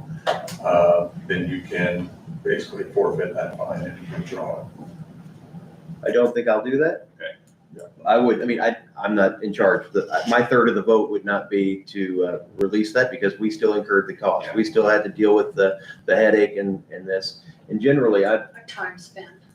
Commissioner Hosstetter can probably vouch for this. I'm usually open for people to do anything they want. I want as much freedom for people to do what they want with their property, but when it starts impeding on other people, then it's not acceptable. So I would we will have the option to reconsider that fine, but that fine will be part of the motion today. Any other comments or before we I take a just wanted vote? to ask, because I'm sure we're gonna get questions. Sure. The fine is due then within 15 days of the notice, and I'll put it in my letters. Okay, so notice will go out today or this week. It will go out this week, yes. Okay. Any other discussion from the board? No. Any public How comment? does he pay that? Does he bring it into us? Does he take it into Yes. them? Okay, no public comment, and yes, Yes, to the auditor's office. okay, so we have a motion on the floor here. All in favor of this motion, please signify by saying aye. Aye. Anyone opposed? Same signal. The motion carries. So please work with the county attorney to proceed with that. Is there anything else today? The only item is a couple surplus items that we sent this to Sandy. I don't know if she shared with you. She did. We'll deal with those probably at the end. Is there anything that would be? I don't think The there's only anything. thing is that there's a refrigerator and a freezer, vaccine refrigerator, freezer. We're just probably gonna do the same process as we did last time, because it cost us considerable amount of money to dispose of those. So the last time we opened them up, anybody that wanted one for a garage or whatever it may be, they assume the responsibility of the disposal fee. So the county doesn't have to incur that. So once they take it out of the building, it's theirs. They pay to dispose of it. Are they functional? They're still functioning, but they're out of warranty, and So did you photograph them and put it out to see if any, I don't know why any other department would want them, but did you do that? That's usually the process. Well, we usually, at first we kept them in-house just because we know how they work. Yeah. If you give the spies that, their alarms would be going off, it would be a mess, but, we can, but typically we opened it up to anybody at the health department first, and if they didn't want it, then we would open it up to, What do you mean, like for them to personally have them, or you're saying? Yes. So what we usually do for like if you have a chair in your office, we'd say take a picture of it, see if another county office wants it. So it's up to this board. Do we want him to go through that process to see if any other county office would need a freezer or a refrigerator, or do we want him to we'll declare it surplus and let him find a way to dispose of it? What would you prefer? I mean, What kind of shape it's in, I mean. it's a vaccine refrigerator and freezer, so Oh, okay. it's not a refrigerator and freezer like, Right, it's, okay. it's a huge vaccine refrigerator and then a little freezer. They have tons of different bells and whistles on that a normal refrigerator freezer wouldn't have. That's why it's, you kind of have to know how they operate to. Gotcha, gotcha. Okay. I'd be okay with him, us declaring it surplus and him finding a way to dispose of it, Basically hopefully declare for it like free. salvageable, and then if they happen to go to the dumpster, somebody puts them on a truck. And we don't have to dispose of them, that's saving the county money. Right. That's what we did last time. Okay. If I felt that there was a value to another department, I would ask you to do that, but I don't think anybody else would have a use for him, so. Okay, so let's just go ahead and do his for the health department, then we'll do any other surplus we have later, but we have multiple HP Pro books, they've been replaced. We have an HP monitor and the Helmer back freezer and the Helmer vaccination refrigerator. I'll make a motion that we declare all of those items as surplus to be disposed of. I'll second. Any other discussion? Nope. All in favor, say aye. Aye. Aye, motion carries. Also, Mr. Sloan appeared, so the hearing was at 9 o'clock. We've already taken action on it. But since you're here, I'll tell you the action that we took, but then you can still comment. So the order was to bring, you can come up if you'd like. Absolutely. So was there a misunderstanding on the time? Apparently so, because I thought it was 9:30 as was last time. Okay. Do you want to double check our records? But I mean, I had it at 9 o'clock. okay. So the meeting was for at 9 o'clock, but so here's where we are, and then you can tell us where you are. So we've made an order for you to bring for us to direct the health department to reach out and get bids from a couple contractors to bring the building into compliance, and we implemented a fine of $1,200 for you. That's where we were. That order has been in place. But now that you're here, I guess if it's the board, do we still want to hear from Mr. Sloat? Sure. Okay, please go ahead. I appreciate that, and sorry for my tardiness. I did get a contract signed to have the demolition done. Would you like? Yes, let's check that out. Thank you. It is to start no later than the 25th of May and be completed, I believe we agreed, within the 6-week timeframe as of today. And then I gave a leeway. I wanted the contract to be done, the finish of the project done ahead of time, obviously, just in case if anything would be delayed, that we would have at least, I believe, I put 12 days in there. So it'd be at 40 days that he has to complete. So is this individual, do they do this as a business or as an individual? This is a job that he does on the side. He is a excavator for local 181 excavating.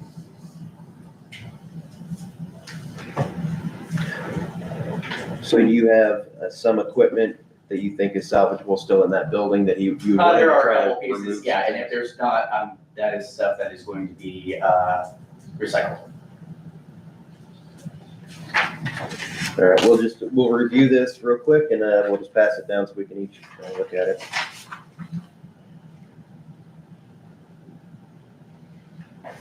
Do you have the funds to pay for this?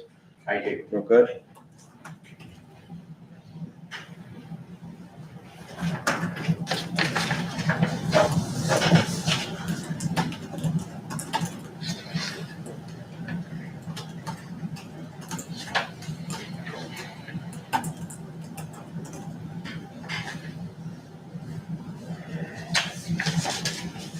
I didn't really look at the dates. I guess I was listening to what he said regarding the dates, but so from what you're saying is, as of today, you have a signed contract, you have a price, you have an agreement with this person, and he is going to begin, did you say he's going to begin on the 25th? Or No later than the 25th. will work, no, okay, so he could start at any time. Correct. Okay, and according to your agreement, he's gonna backfill the hole, Yes. right where the basement is with gravel or something, And stuff, yeah. and remove the remainder of the building components. And Correct. try to salvage any of your personal property that's inside that's salvageable. Yes. Does that sound like an accurate statement? That is Okay. accurate. Okay, so, well, while the health department's still here, well, do you have any feelings on this? I mean, we've taken action on this, but we can take different action. I mean, he's got it, Well, if he has a signed contract, that's what we asked of him last meeting to bring, so, I feel like, he's held up his end of the bargain, so I think we let him go through with it, in my opinion. I can't help that he was late, but, it just maybe a miscommunication or whatever, but, if he did what he said he was gonna do, then I would say go forward with it and see where it goes. okay? And the two of you have had a moment to look it over. What are your thoughts? Yeah, I'm good with him going ahead with his contract. I think I'd rather him do it than us. So I think to go ahead and go forward with that. I think we should leave the fine in place for now, at the very least, just to make sure the job gets done. If that gets rescinded later, that, so we can cross that bridge. If I may interject, in order to do that, I think you can say that this is the fine, but the effective date for the civil penalty may be postponed by statute to give a reasonable time for him to come into compliance.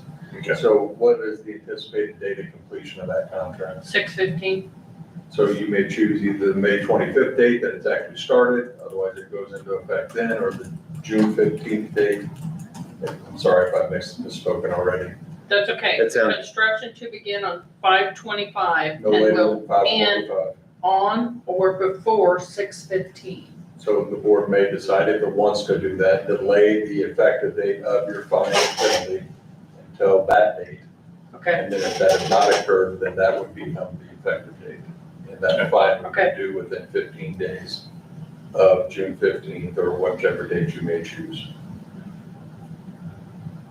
I think I would find that agreeable. Well, but here's the thing. The reason we put the penalty in place to start with is due to the expense the county's had in trying to enforce this. So that really shouldn't change. What we could do, or what I think would be probably the most fair to the taxpayer, would be to ask the health department staff to write a summary of the time that they put into it and the expense that it's been to the county, so that whatever the fine is, that it's appropriate for the case. Because the amount that we did fine you is $1,200, but we want that based on the amount of time that they've worked on this case we want it to be fair, but we want it to not affect other taxpayers. So would that be okay with the board, that what we could do today is we can postpone this? It can go into effect on 6/15, due within 15 days of that if the work isn't done. And we also have the possibility to modify the amount based on, any more information we get from the health department. Does that sound reasonable to you too, or? I think it sounds fair. sounds fair. Okay, do you have any other comments? I do not. Okay, so Mr. Schneider, do we rescind our previous Do order? we need to make a motion to rescind your previous order?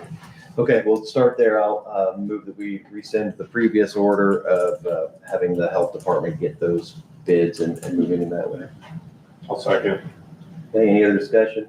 All in favor, say aye. Aye. Aye. Next, I'll make a motion that we allow, is it Slotin or Slotin? Slotin. With an O, okay. Okay. So sorry about that. I hate to be disrespectful to your name. So Mr. Slotin, we allow him to move forward with the contractor that he has in place, and that the work is to begin no later than the 25th of May, to be completed no later than the 15th of June. And we will reconsider, we are postponing the civil penalty at this time, but we will reconsider that in the future should the work not be complete. or when it is complete. We will reconsider it either way. So that will be my motion. I'll second. Okay, Mr. Schneider, does that sound in order? Yes. Any other comments? All in favor of the motion, say aye. Aye. Aye. Anyone opposed, same sign. Motion carries. And I do appreciate you coming in. Yeah, it's much better that you took care of it than us doing it. Probably in your best interest and in ours as well. So thank you for that. And I guess we'll catch up with you. Should we have, let's come in. Second meeting in June.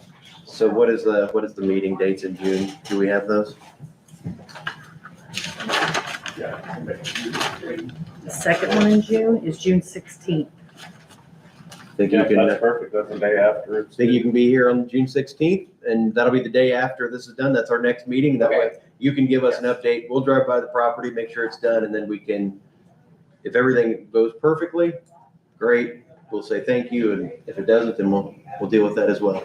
Does that sound good to you? At what time? 9 o'clock? 9 o'clock? 9 a.m. 9 o'clock. Got it. Okay, so thank you. And yeah, let's get this done. Thank you. We're making copies of that. Okay. Christine will be back. Okay, next up, we are a little bit behind, so I apologize. I don't see Mr. Beeler here, but I see his, Mike is here in his place. his more talented boss is here. Craig Beck, personal answer man, we're here to get signatures and approval of a plat that has been approved by the town of Ferdinand already. And I believe all we're doing is taking right away. You're accepting right away. Okay, I will make a motion. Does anybody want to look at this any further? We've had, I've looked at it it was already, I sent to saw, us. I mean, Good. copies of it, so. So can you give us just, for the record, what is the location, the address, the owner, that kind of thing? Or is it Craig on might here? even know that more than I do. I don't know. I didn't do the survey. I Okay. have it here if you want it. So it looks like it's property in Ferdinand. Is it in Ferdinand or Ferdinand Township? It's in Ferdinand Township, It's on Ferdinand Road Northwest. Here's his About a email. half and it's mile out of from the town. Albert Dilger and Patricia Dilger Irrevocable Trust with Alan T. Dilger and Chris E. Dilger as the trustees. And they've subdivided Two lots. 2 lots in Ferdinand Civil Township. And so we are just accepting the right of way. You're just accepting the right of way. The town of Ferdinand has already approved the plat. Okay, I'll make a motion that we accept the right of way as presented in the survey. Second. Any other discussion? All in favor, say aye. Aye. Aye, motion carries. You just want to read these here then? Are those all needing These signed? are all needing signed. I think usually we'd just rather sign them and be done with it, if That's you don't mind hanging out. That's perfect.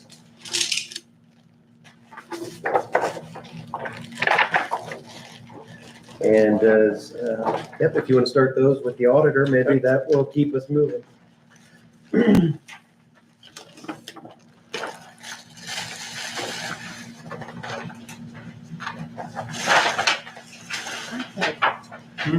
So is this the name of it? Yep. I had to do something.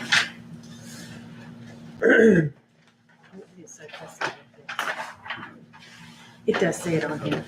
Would it do? I just put that. I didn't.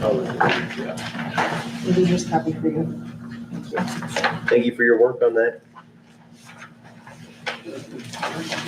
It's like, Thank you. All right. No.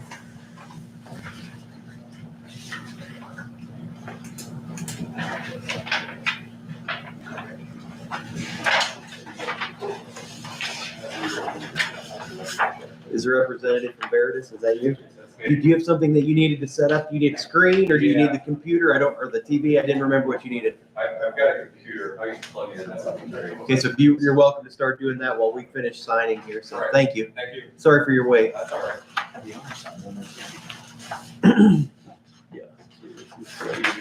And just while we're signing and while we're doing this, I did want to say, just for the record too, that we accepted, I don't know, does anybody remember about a dozen, maybe, comprehensive plan proposals, maybe 10, 12, somewhere in that range, I don't recall exactly.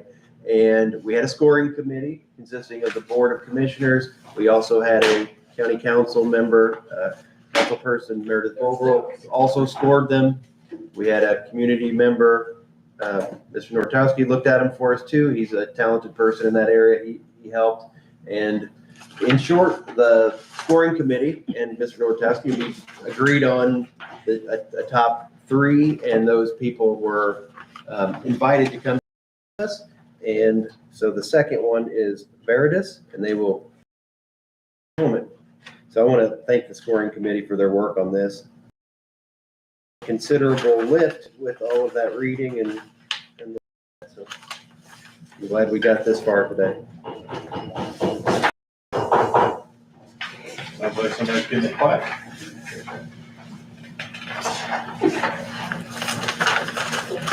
That is accurate. We can all get together.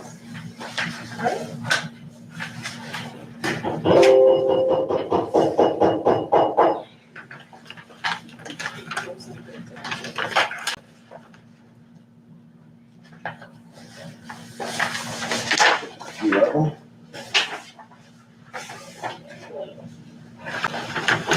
Yeah, these are-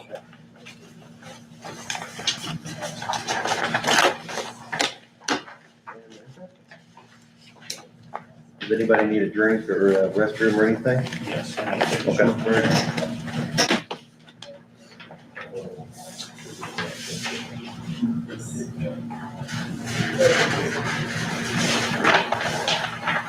Yeah, thanks for having me.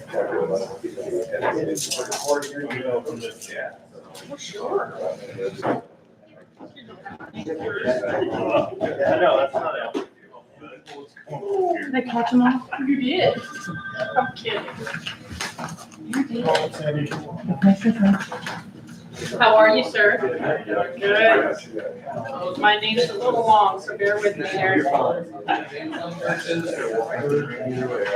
Is it still raining? About over, how about you? I think so. I'm not sure. I'm just not running out of time, okay? Steve and I tried to get some things done yesterday. We didn't get on. All right, so if we missed anything, I apologize. Since hurry, please let us know and I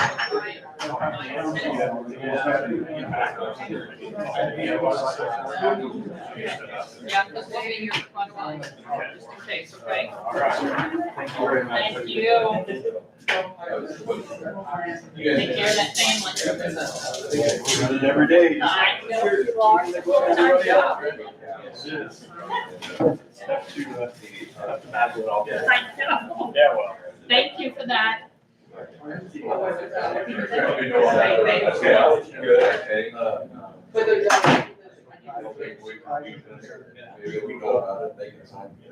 So sorry. I don't know. It's just a user agreement. I think it's the right That, Yeah, and I have it on my desk. today. you guys saw everything work. Yes.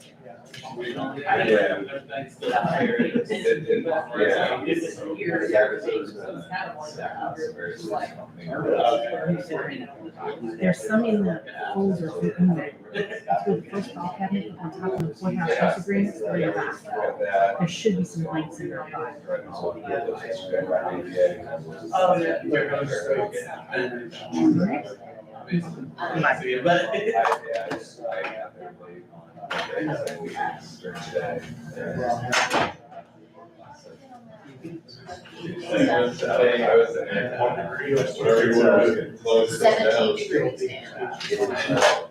I think they could store meat next door there. Is it got cold or we making? It got cold or we making, that's fine. Because I think the air was gone. It was, when I came in this morning, it said on 74 and 70. Now it's 72. Well, it's still set up fine, so. It was all against Terre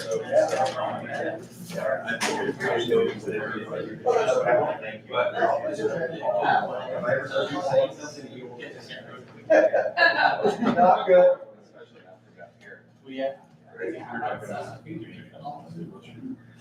Makes 3:20 get out early, doesn't it? No, we had already talked about that. Noon maybe? Well, Rob will show that, so it'll save 10 minutes. I'm glad he did.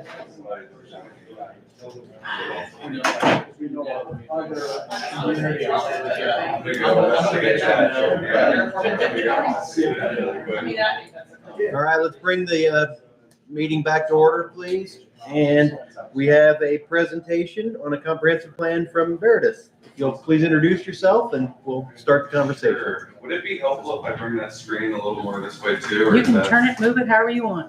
All right. As far as we're concerned, we can see it, but you do it whatever works best for you. I may pull it out a little bit, because I've got.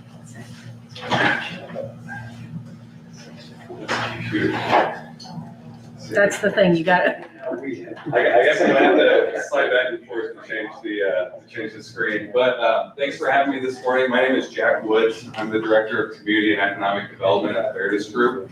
I've included some of our other team members here, that I also work with.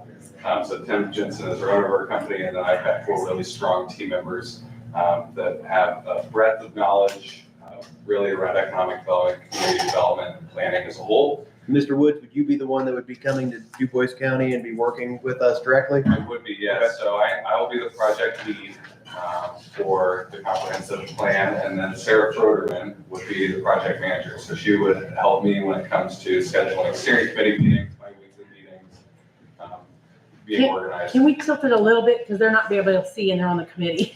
Sorry. Yep, is that better? That's good. Great. And then one thing I will point out, still the Veritas Group, but we've gone through a recent rebrand with each of our departments. So in addition to the community and economic development team, we also have an owners representation group who works with municipalities, counties on construction projects, and then a civil engineering group. I'm representative of the third group, but we've all rebranded each of those. So our community and economic development department is now going by Civitas Strategies. So if you see that in the future, we're still the Veritas Group, but to avoid confusion with some of the other departments, each of us rebranded. So Veritas Group, but our community economic development team, Civitas Strategies. A little bit more about us as a company. We were established in 2011, again, primarily under that owner's representation role, helping communities do construction projects. But through that work, Tim Jensen, our owner, identified a need to really assist on the community and economic development side. How do we help communities plan and vision for projects? So we really work with, as a team, communities on all parts of the development and construction process. And I think that's one of the things that sets us apart. We do planning. We're good at planning. I've got a background in economic development planning over the last decade, but we're really focused on implementation, and keeping a lens on how do we make this be something that you can implement. We don't want it to just sit on the shelf, because if it's something you put on a shelf, you're not successful, and we're not successful in creating a plan. So I think when we approach any comprehensive planning process, we do so with that real big focus and lens on implementation. So in terms of our approach, I'll get into that a little bit here. I think there's 3 key components when we think about a comp plan. So establishing that community vision. I think that is important to get from leadership, but also community members as a whole. So want to be really intentional about how we do stakeholder engagement. I think we can do a top-down approach, right? I like to create a steering committee for each of these that would meet monthly, and then maybe even a smaller leadership group that meets bi-weekly. And really use that to kind of test and serve as our rudder for kind of findings, the timeline, making sure we're hitting key milestones, but then ultimately identifying larger groups that we want to engage. And I will talk about that a little bit more in a second. But I think that vision that gets everybody aligned, right? Coming up with some vision principles that we can all agree on is super important to kind of getting the project off on a strong foot. Then land use policy, I think any comprehensive plan needs to deal with that, and especially to conform with state regulations, but understanding how we grow and develop or redevelop as a county, I think is really important, and then still preserve spaces that are important to our identity and heritage. And I know in the work that I've done in Indiana, it's important to create vibrant communities, but also balance that with kind of more rural heritage. So that's kind of a focus and lens that we take from a land use standpoint. And then smart growth, I think, aligns well with that. I will say if we're not growing as municipalities and counties, we're dying, right? Because so much of our revenue is generated by property taxes, and I know that's changing with what the state's done, but it's still important. So we want to grow, but again, maintain that balance of kind of agricultural heritage, kind of the smaller town feel. I think it's important to maintain because that's ultimately why people want to live here in DuBois County and the municipality. So that smart growth, I think, is another big point of emphasis. And then in terms of approach, so really starting with analysis, I've got a background in economic and demographic market analysis, so I really like to use data to inform the decision-making process.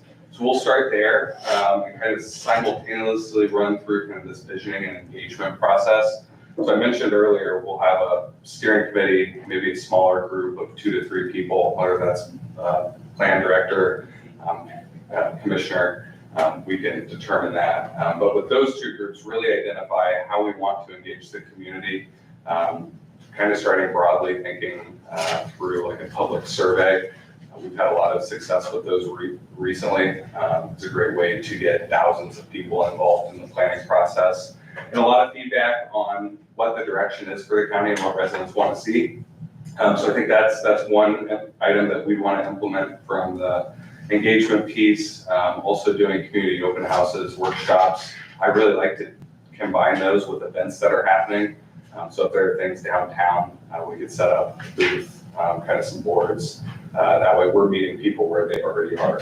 Helps, I think, get a lot more feedback than just setting up a evening meeting, which we're happy to do too, but I really like to come to events and set up those sessions there. And then some more targeted focus groups. So meeting with elected officials, maybe developers who are working in the community, landowners, residents, doing 5 to 6 targeted focus groups with specific kind of interest groups, for lack of a better term, to really understand what their vision is. And then the final piece to that is kind of individual interviews. So again, maybe that's meeting with each of the commissioners, county council people individually to get their vision and align that with the comprehensive plan. And then so once we get through that analysis and visioning piece, we're really into modeling, putting the plan together. So those land use diagrams, but I think even more specifically, kind of an action matrix that lays out every goal, every strategy, who's responsible, a timeline, and anticipated costs to do those. So that implementation is really clear. And then also partners that would be needed. Because again, I think we don't want this to be a plan that just sits on the shelf. We want it to be something that the county actually does. So our timeline here, I'll briefly touch on this. Anticipate about 12 months to work through this entire process, about 9 different tasks. I will call out the most important one probably there, the ongoing piece, public participation. You can see there are a few milestones that we've kind of estimated in there, really along with each of the other 9 tasks. And we think it's really important as we come with findings that there is some way to test those with the community. So we want to be really intentional again about not only asking the public what the vision is for growth in the county as a whole over the next 5 to 10 years, but as we create findings, taking those back to the county and saying, okay, here's what we're seeing. How does this fit with your vision? Because we don't ultimately want there to be any surprises when we get to the end of this and are preparing it at a commissioner's meeting or a planning commission meeting. We don't want people to be pushing back at that point. So in terms of experience, I've highlighted a couple of other comprehensive plans that we've created recently, and I think it aligns really well with the examples align with the approach that we've laid out for DuBois County.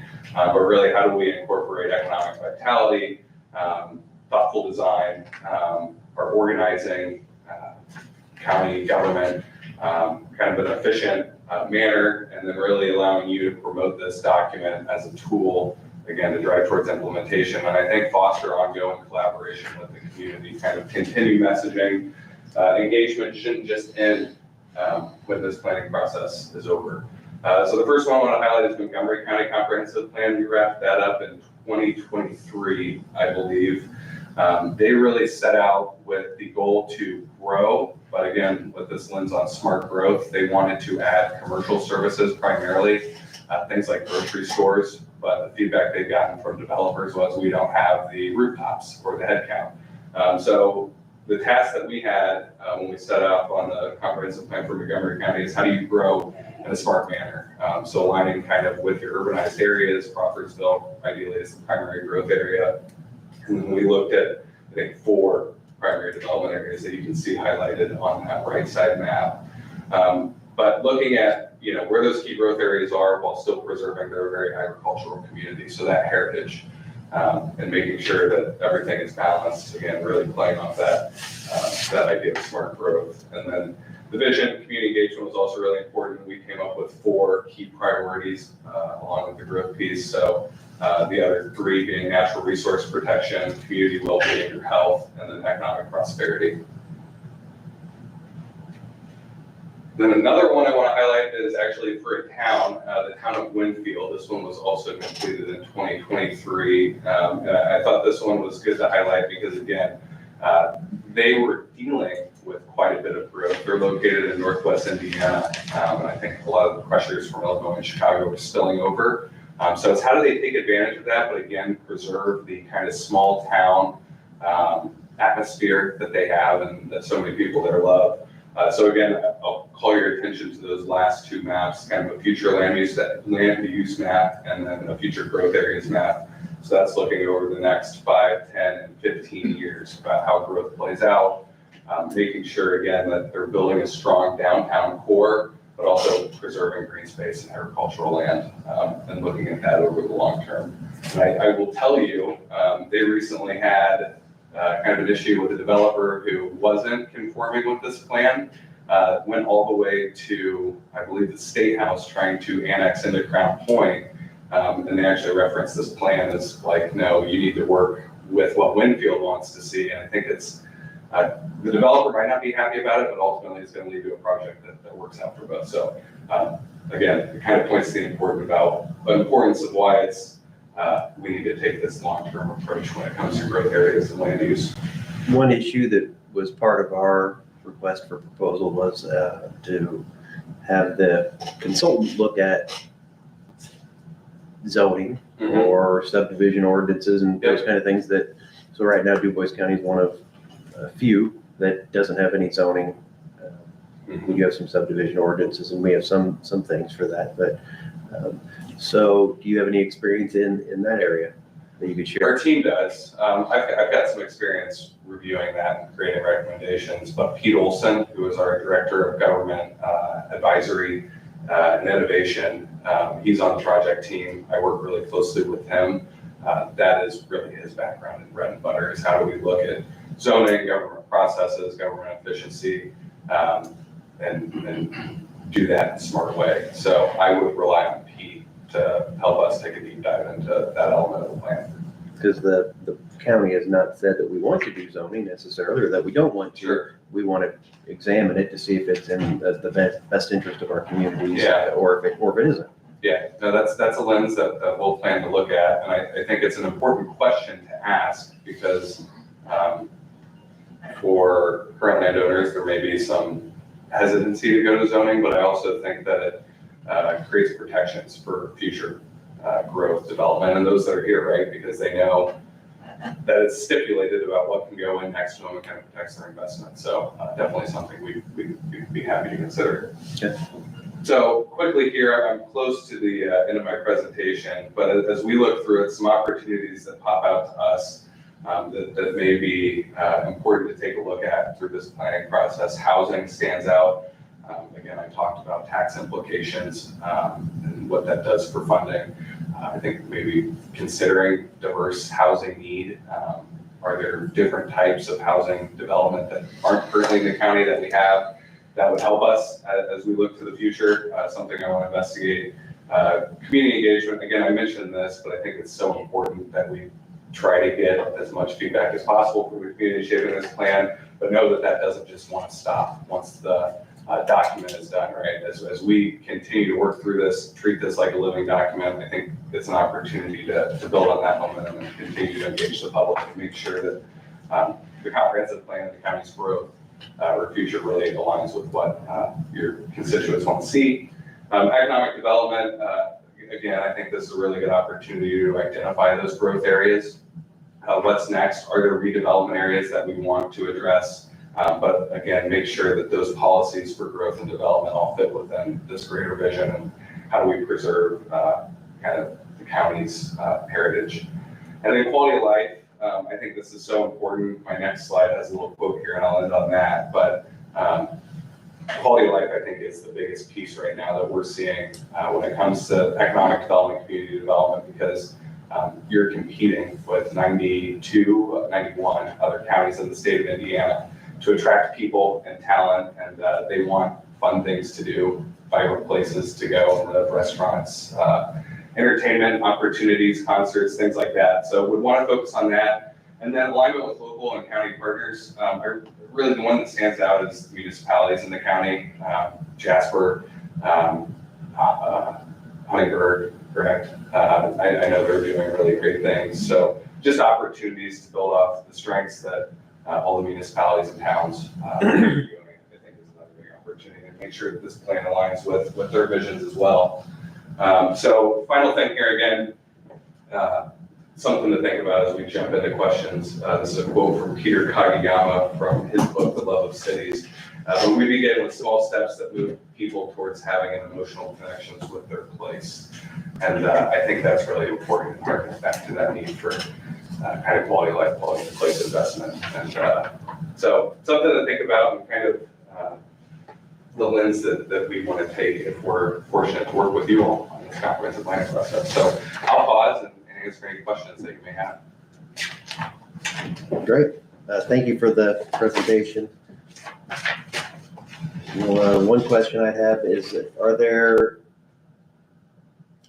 examples or copies of these things that we could see? For example, if I wanted to see the Winfield, would they have a website somewhere that would have been shared publicly? Yeah. Or Rockport, Montgomery County, any of those? Yeah, so they should all be, Rockport may not be posted online, but Winfield should be online, Montgomery County should be online. We're actually doing a comp plan right now that we're just wrapping up with Brown County.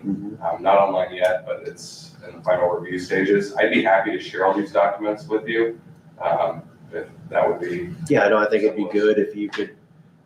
Are you talking about doing the hard copy or just emailing us? I would email you unless you prefer. No, email would be probably would do fine.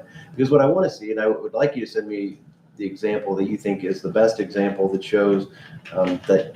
To your earlier slide, you said there was, let's say there was an initiative, there was a plan, we want a new park, we want a new thing, we want a new activity.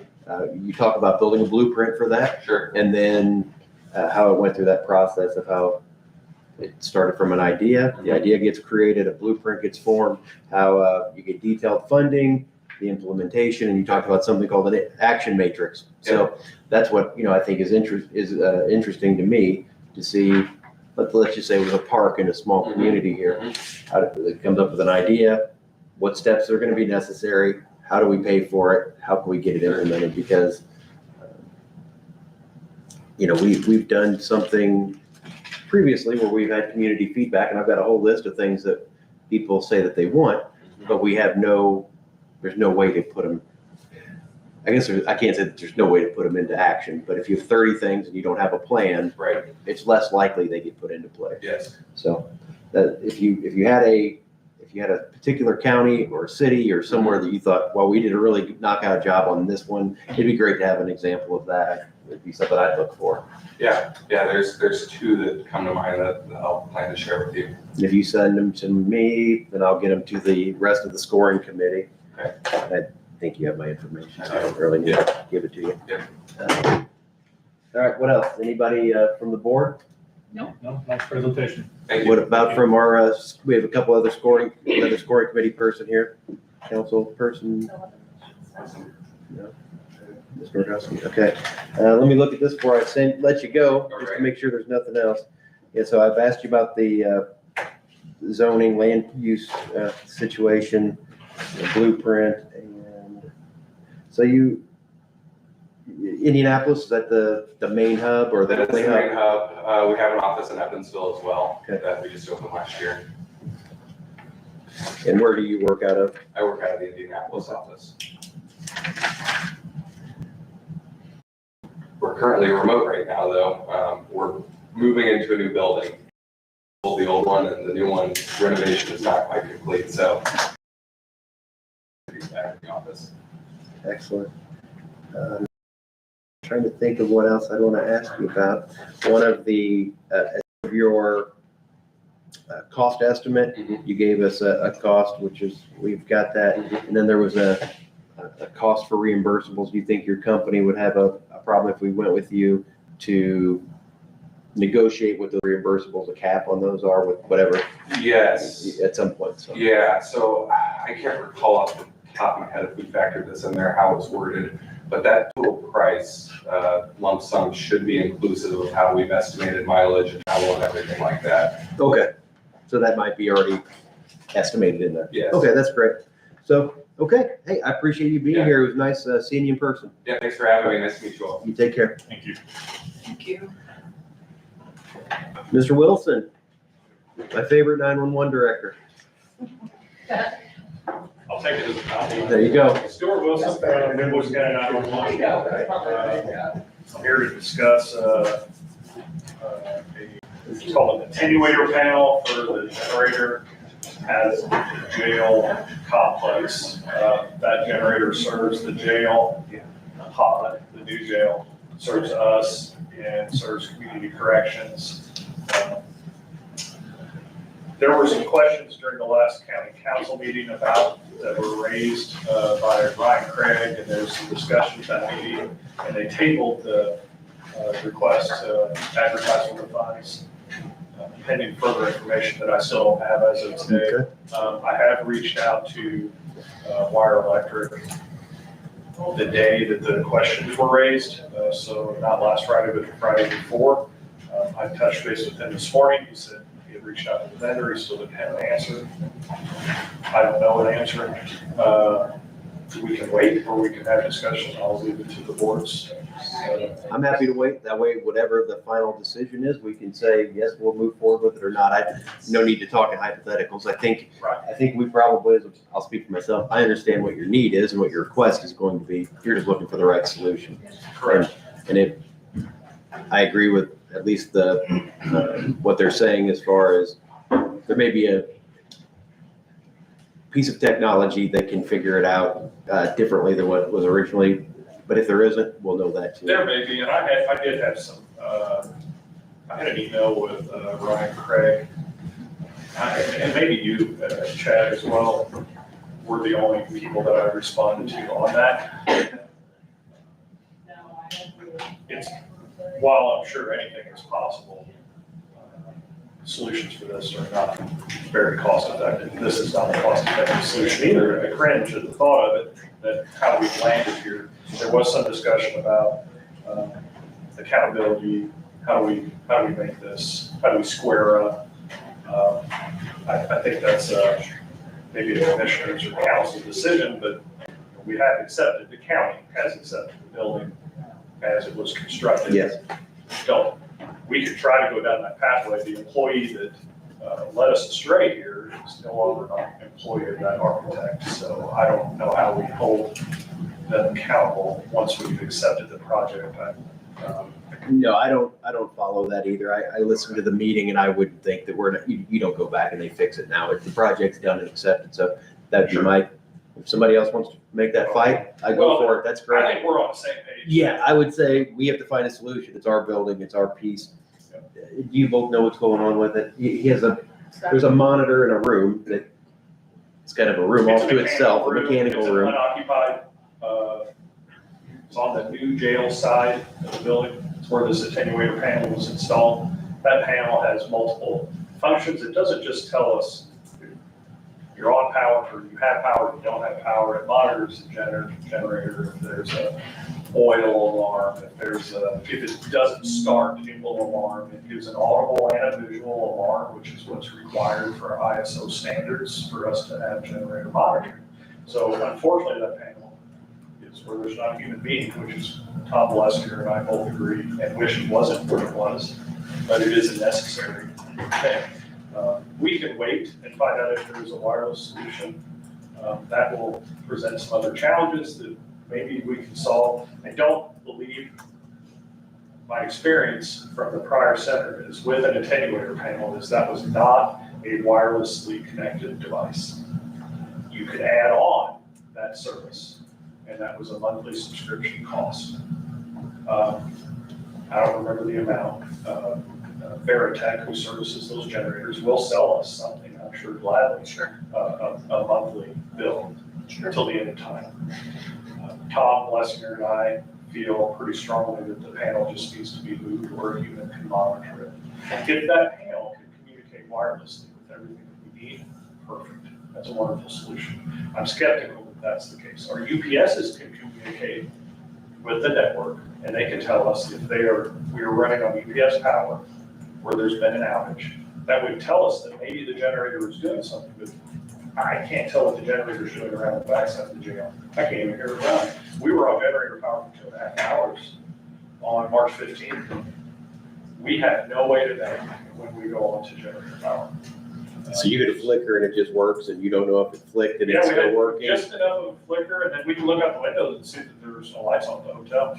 That's the only way we know we're out of power. Fortunately, it's that reliable, but it does create issues. So I'll report back when I have an official answer from Wire Electric, and What were we looking at? It was like $6,000 or something? $5,215. And it was a time and materials quote Right. because they And that don't is know, they physically ran moving. cabling, and they have to do a whole new cable. That generator attenuator panel runs on a cable that has 32 tiny wires in it, and they will not allow the vendor to splice it. Oh. So we have to run a whole new cable run from 911 through the attic, down into conduit, out to the generator itself. And that's basically to put a red flashy light on your desk. That's not what Yeah, happens. it's panel on But the it- wall. but it goes- It beeps at you. It goes, hey, pay It has attention. lights that blink when it does things. So our other option is to have a human being physically go into that room once a day or twice a day. No, it has to be live, real-time Continuous. monitored, according to ISO standards. Places in the building where there's a person. It's intake.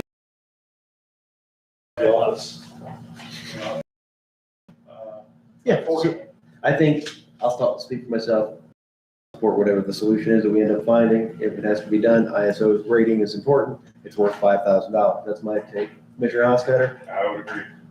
Commissioner Stefano. Right. So between us and the council and yourself, we'll find it, we'll pay for Okay, we're coming up on a year again. Anyway, it's, stuff has to be done immediately. I don't think we're gonna have a solution in place before we could possibly be rescored on ISO, because that could be in August. It is what it is. We'll have to cross that bridge when we come to it. I don't want to get too far ahead of myself, but I'll report in as soon as I have more facts and more information from Wire Electric.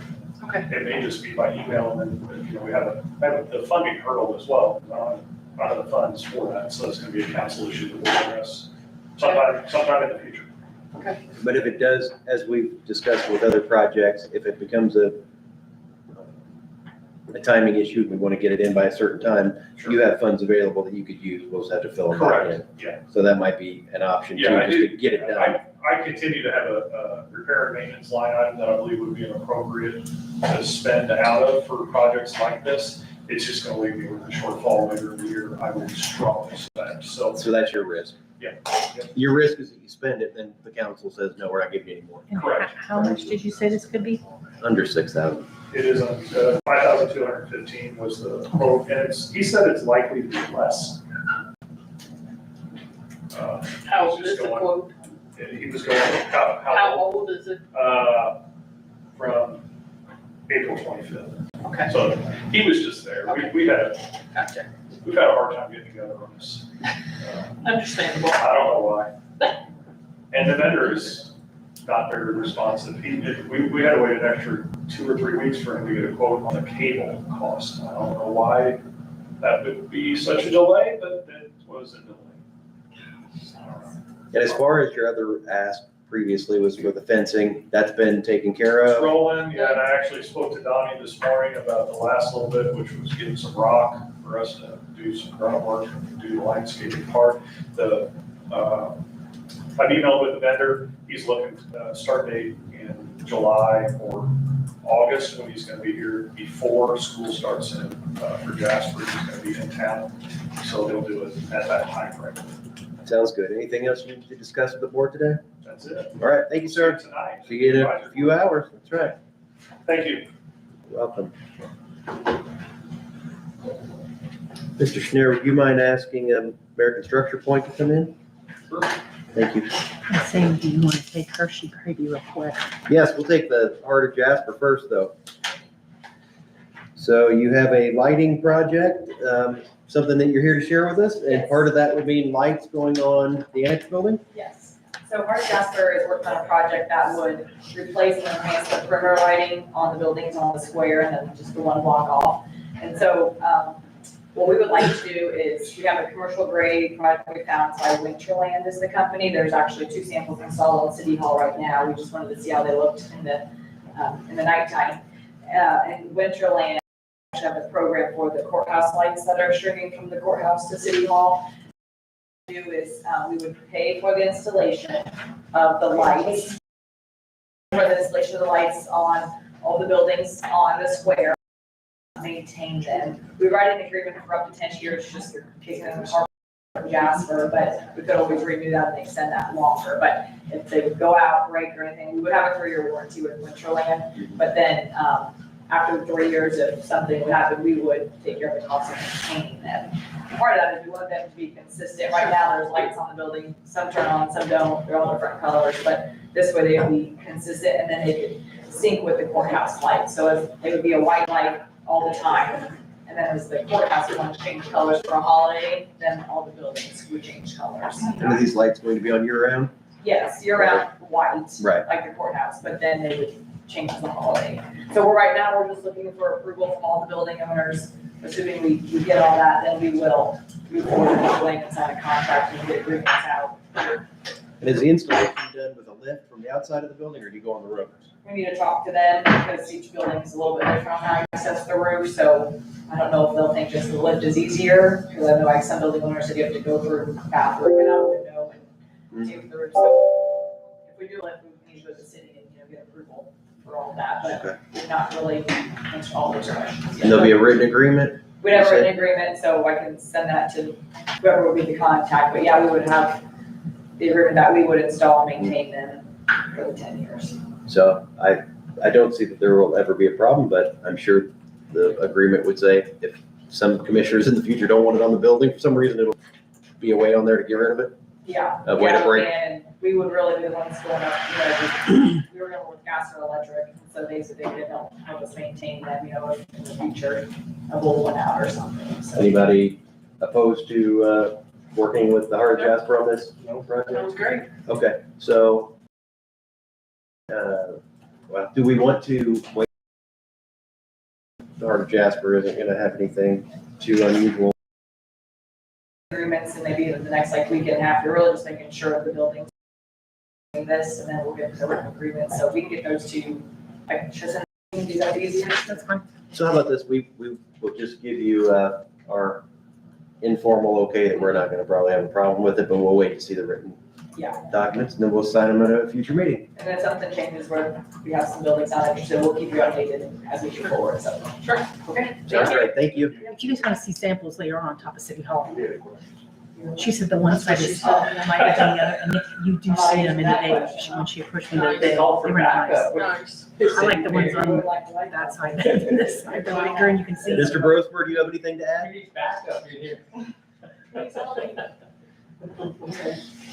Okay, you need a minute, or are you good? No, I'm coming over here. Okay, coming over. Everything go okay with that? Yeah, it was very fast. Signed them done. Let's see here. Cardi brought it. So first off, we had apologize. We ran a little behind today, so you were supposed to be on the schedule for 10. It's now 10:26. So sorry about that, but I appreciate you being here early. And I guess before we get started, I will say that we were really impressed with the layout. This sometimes simplicity seems like a bad word, but we really liked how simple and all the information was here in a easy to consume form. And some of them just seemed like they tried to type a whole dictionary for us, and we didn't need all that. So this, we did like the layout of what you did here. So thank you for that. And we'll give you, 10 or so minutes, whatever you need to give us an introduction, and we'll talk after that. Great, thank you. Thank you. Yeah, my name is Philip Roth. I'm with American Structure Point. I am the designated project manager for this particular initiative. You mentioned that we try to keep it simple. One of the things, I've worked for 3 consultant agencies in my career, and this is the first one I've worked for that has its own communications arm. Probably plug that. I'll keep That'd be fun. So I can keep stroking. You're it. fine. There we go. I know it looks weird, sorry. Just to keep it from dimming. But this is the first company I've worked with that has its own communications, internal communications group, which is nice. They do all the graphic design, so they kind of help us out. Right? Engineering companies, they're not famous for speaking clearly. Planners were a different story, but anyway. Again, I am Philip Roth. I am a veteran of about 35 years in city planning. I actually started off in the city of New Albany. Was there for close to 7 years. 8 if you count internship. And I've been in Indianapolis since then. I've worked for American Structure Point now for about 6 years. And we have offices in Indianapolis and Evansville. So we're located pretty close. And I want to keep my presentation short today because I figure you have questions you probably want to have answered. I just wanted to emphasize a couple of things in our proposal that might be relevant. Well, let me talk first of all. We are a planning group within an engineering company. My group is devoted solely to doing plans. However, there are advantages to being part of an engineering company in that we have people that we can talk to. They're just down the hall for us if there's something that comes up with drainage issues, or if there's something that comes up with roadway or traffic that we need to get some consultation on. Those people are close by, they're accessible. We don't have to go outside the building to get that kind of input, technical input into whatever we're doing. We already have listed, just as you, just for support on here, Shashad Gujarat. He's the gentleman who was active with the safety study that we were doing for the county last year. And then Patty Salgado was also working with me on the safety study last year. We were the ones down at the Riverwalk at the downtown showdown last summer, getting input from people on perceived areas of safety concern within the community. Look, wrong direction.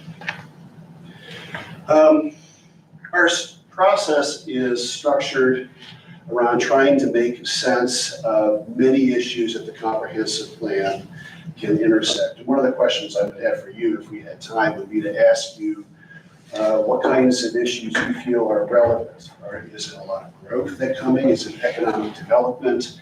Is it quality of life? Is it housing? Is it infrastructure and sanitary sewer service? Is it road construction? All of these things kind of overlap and intersect with one another. So one of the things that we try to do is we try to make sense of these many issues, try to get as many data points as we can to help guide the discussion, but also try to get out in the community and get input from as many people as we can, and try to bring these things together. And it can look like in the beginning stages, it can look like there's a lot of stuff that's being thrown. I'm sorry if I'm covering but we try to get those assembled into some themes and try to address those. And by the time we get to our last stage, which is empowerment, where we're talking about implementation. We try to get everything nice and neat and organized. Now, as far as this last stage, this empowerment stage, we try to be very detail oriented in what we should be doing after the plan is adopted.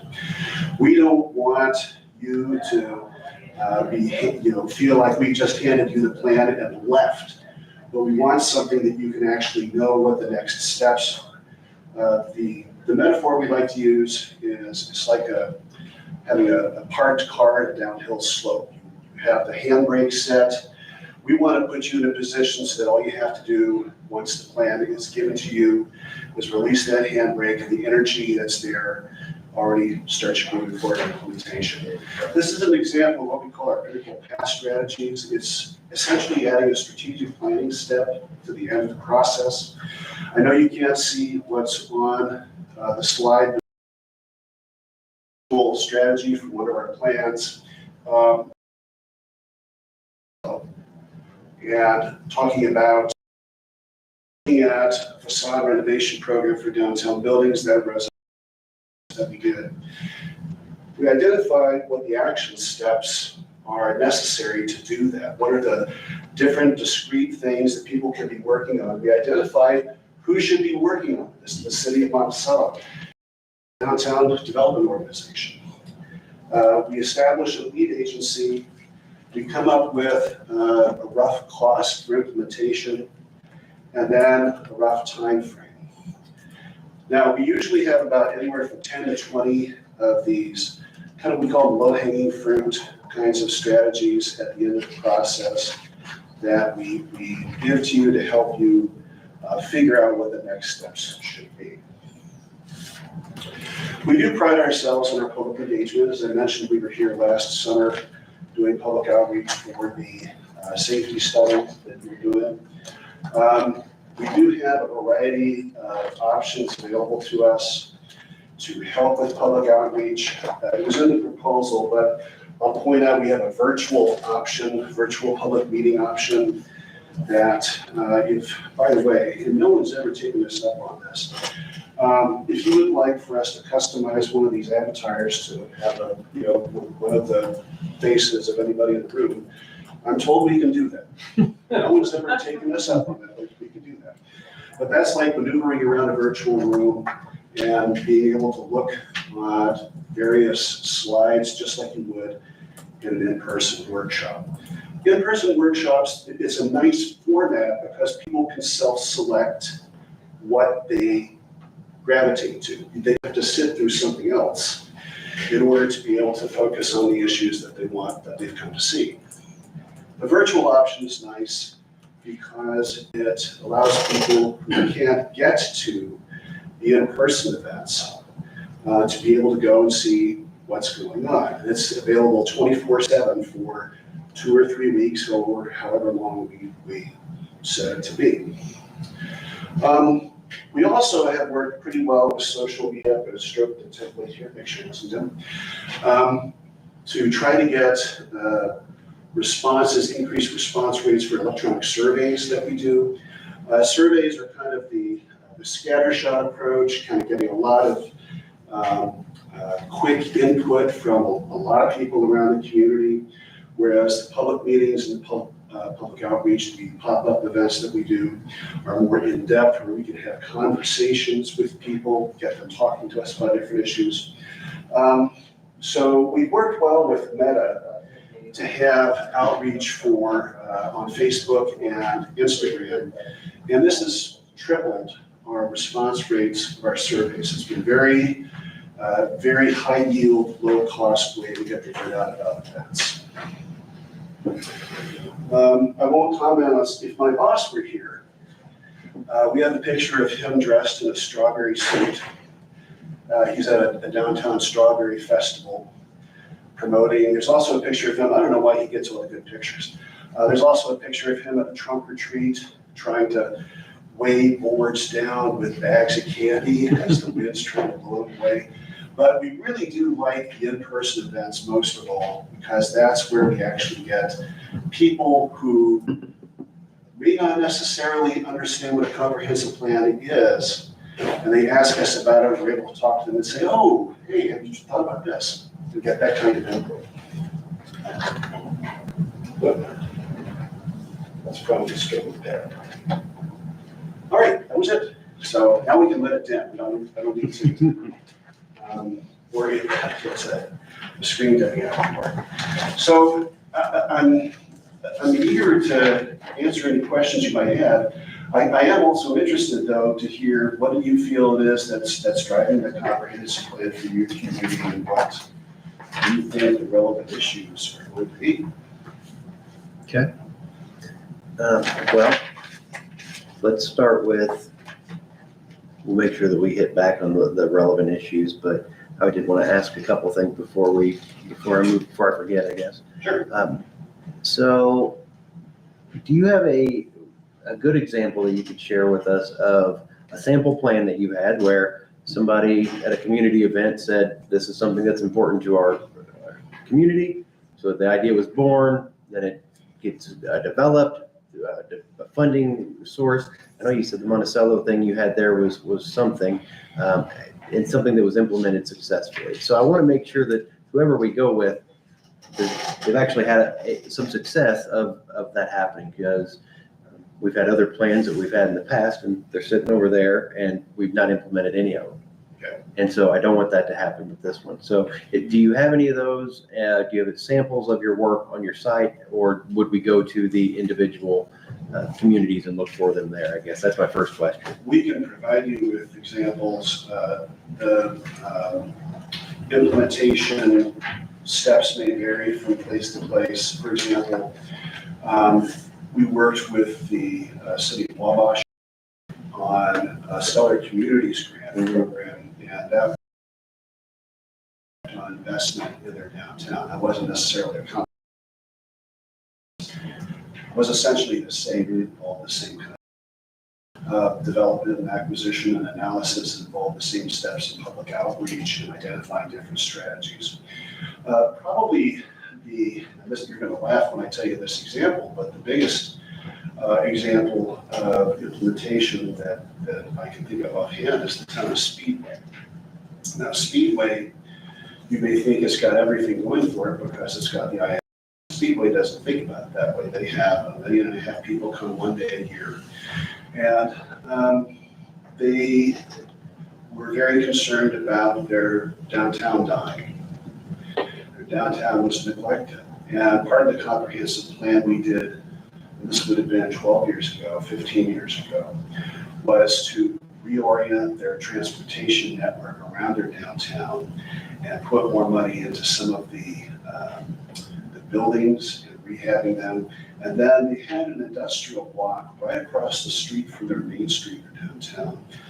And we suggested reorienting that towards more of a, leveraging what they did have with the Speedway to be a kind of a museum district. And that has been enormously successful. The last counts we had on the amount of private investments, close to $200 million coming from that initiative. Now, it's hard to, one of the things about plans is plans have to combine with local leadership and initiatives and funding. The plan is rarely a sufficient condition in and of itself to produce investment. But what we like to do, and this is consistent with what I was saying with our critical path strategies, we like to use process as a way to generate partnerships with agencies in the community, other stakeholders, to be able to identify what the strategies are and to be able to establish what the leadership for those strategies should be. So another example, and this is much more recent, is we're working with White County right now. I mentioned Monticello a moment ago as a comprehensive plan that we did. Monticello is in White County. Monticello is interesting because it did a comprehensive plan, but it doesn't have a plan commission. So it had no ability to implement the plan on its own. So we had to develop a relationship with County Area Plan Commission to be able to adopt the and move that forward. One good example of how we had to use the planning process to create a zoning community. The city had no idea. This is commonly the case. I'm not critiquing it, but it's commonly the case that many communities don't know that a comprehensive plan is something that they may not have jurisdiction to do. Many communities are told that they have to do a comprehensive plan as a minimum requirement for getting some kind of funding application from the state for some kind of grant requirement. But they're not told that they don't necessarily have the ability to develop that themselves. So these partnerships can be very, very important. They can be partnerships at the larger level. Maybe there's a regional association that helps, that can get you into the, for example, Ready Grant program. There might be a transportation partner like MDOT that can help you with getting some kind of transportation funds. There might be smaller entities like a downtown development organization or a parks organization or an alternative transportation that can help and keep the momentum going. It doesn't always have to fall on the county's shoulders to implement, but the county is kind of setting the stage for how all of these things integrate and interrelate to one another. I think that's probably the basis of much of my fear is that we don't have a planning commission and who's going to implement these things. And that's one of the issues that we have currently is that the Board of Commissioners or the County Council could have some wonderful idea who's going to do the work. Right. You know, that comes to if we try to look for grants for certain projects, or if we do have the good fortune to get a grant, who's going to implement that grant? So yeah, we don't have someone to administer all of that, and that is another issue that I'm hoping that this can look at that too. How can we improve in that area? Now, you do have the city of Jasper, I know they do have a 2-mile Yes. authority around this area. So Yeah. that helps out a little bit. City of Huntingburg, same way. What's that? City of Huntingburg Oh, okay. has the same Okay, I way. know that. Right. So yeah, we do have that. One thing that I looked at, and I guess I looked at it as a negative on your, you were one of our highest score. I think you were the highest scoring one. So take this as what it is. A negative that I did have was I saw your firm as infrastructure heavy. It was things like roads, bridges, those are very important things. But I found your firm heavier in that area than maybe any of the others. Can you speak to that? Sure. And it's, you know, when you're doing some kind of a focused proposal, it's often having to pick and choose what you're showing. But our planning group has a variety of other attributes as well. We're associated with our landscape architecture group, which does a lot of urban design work. We worked most recently with a small city in Ohio to do grant application for their downtown that was based on improving multi-level connections throughout their community. I'm a transportation planner through most of my career, so I've done a lot of alternative transportation planning. My boss, Matt Bork, is an economic development professional, and he does market analysis for targeted industries that the county may want to pursue. He and I have both also been active with affordable housing development in various places. His experience is more recent. Mine probably trumps mine, to be honest. So the reason I guess I brought that up is I would, the government and county can do well as infrastructure, right? And so that is super important, but also neglect economic development, quality of life issues, because those are also really important. So that's why I brought that up. One more resource we have. We do have a lawyer on staff. He's a planner and a lawyer. So he does all of our code work, working with subdivision codes and zoning codes. He also does a fair bit of consultation on building codes and enforcement. So there's that asset that's part of our group as well. The regulations can be a controversial part of the plan, so really you don't lead with that, but rather you kind of the justification, well thought out justification of what you need, and then base what your regulations might be required to implement that, following that. Okay. Commissioner Stefano, I have no questions. This is great. Thank you. Commissioner Hostetter, Well, I don't have anything additional either. How much Vogel? success have you had from the virtual meetings? I was just curious. It varies. We started it during COVID, Yeah, everything and seems like that it was was, worked that way. we just kept it on. It is, I'd say I could probably get you better statistics, but we might have 1,500 push-throughs, that is people who are visiting the site during a typical public involvement period. We don't have a separate cost for that because we develop all of the same materials for the in-person events. So kind of just formatting them for the virtual event is really not much of a stretch. So it's one of those things that we can add that adds some inclusion, that adds some accessibility, but it's not really a whole lot of transition. so on your cost breakdown, one of the things you have is roadshow. Yes. So what does that mean? Which part of what you told us is that? That is part of the implementation. And that is where we would take the plan and actually go out and present it to various different community groups. That is, it's something that's not always necessary, but in a community that may not have a whole lot of experience with the comprehensive plan or is starting up a planning program, it's sometimes beneficial to be able to have something that shows people what it is and what it isn't. I think that there's also a lot of confusion. Sometimes planning is confused with zoning. They're not the same thing. So, we often find ourselves having to state that, the plan is a policy. It's what we intend for the county to have happen, the long-term vision.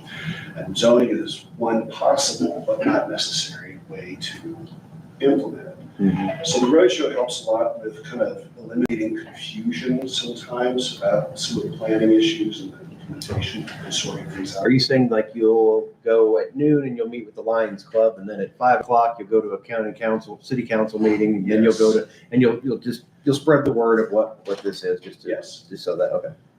Got it. I think I understand that better. And then the web-based summary site. Yeah, that's a formatting of the plan in a way that sometimes makes it a little bit easier to understand. Typically we give a hard copy and electronic copy of the document itself.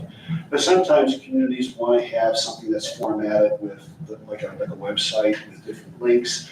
So you could click on the existing analysis section, be taken to a separate page where that section is listed, or you could have like the policies. You can click on the policies and be taken to that section.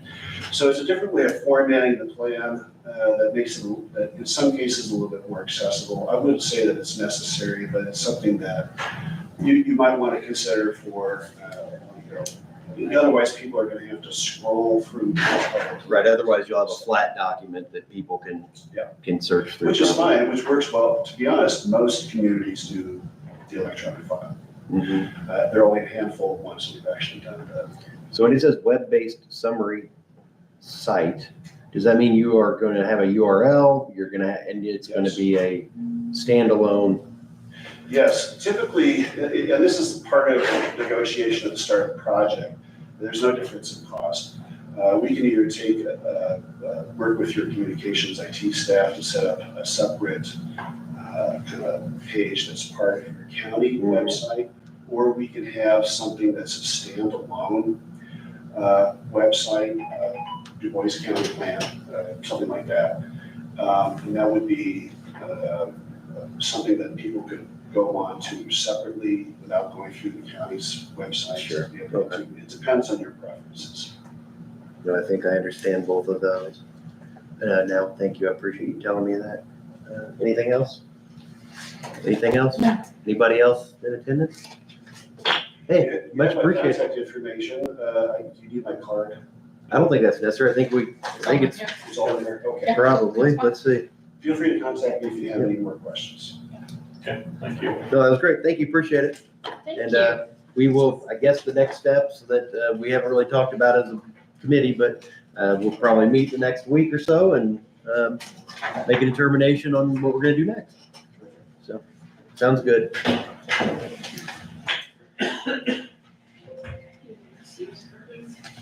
There. So, I'm gonna run through a couple miscellaneous things real quick, and then we'll get back to, there's some probably more, okay, we have some more important, not more important, some also important things here. So the first thing I just wanted to, I wish I would have done this while the health department was here, but they've gone. I did want to say that, in the Indiana Counties magazine, the Association of Indiana Counties, there was they reported on a U.S. News and World Report that came out. There's about 3,000 counties in the country, and Indiana has 7 of the top 500 healthiest counties in the country, and Du Bois did make one of those top 7 in the county. So it numbers us at 480th out of 3,000. So you're not, we're not knocking on number 1, but as far as within the state, there's probably 85 other counties that would like to be where we are, and we're continuing to grow in that direction. So I wanted to say that to say thank you to our health department people that we're making strides there.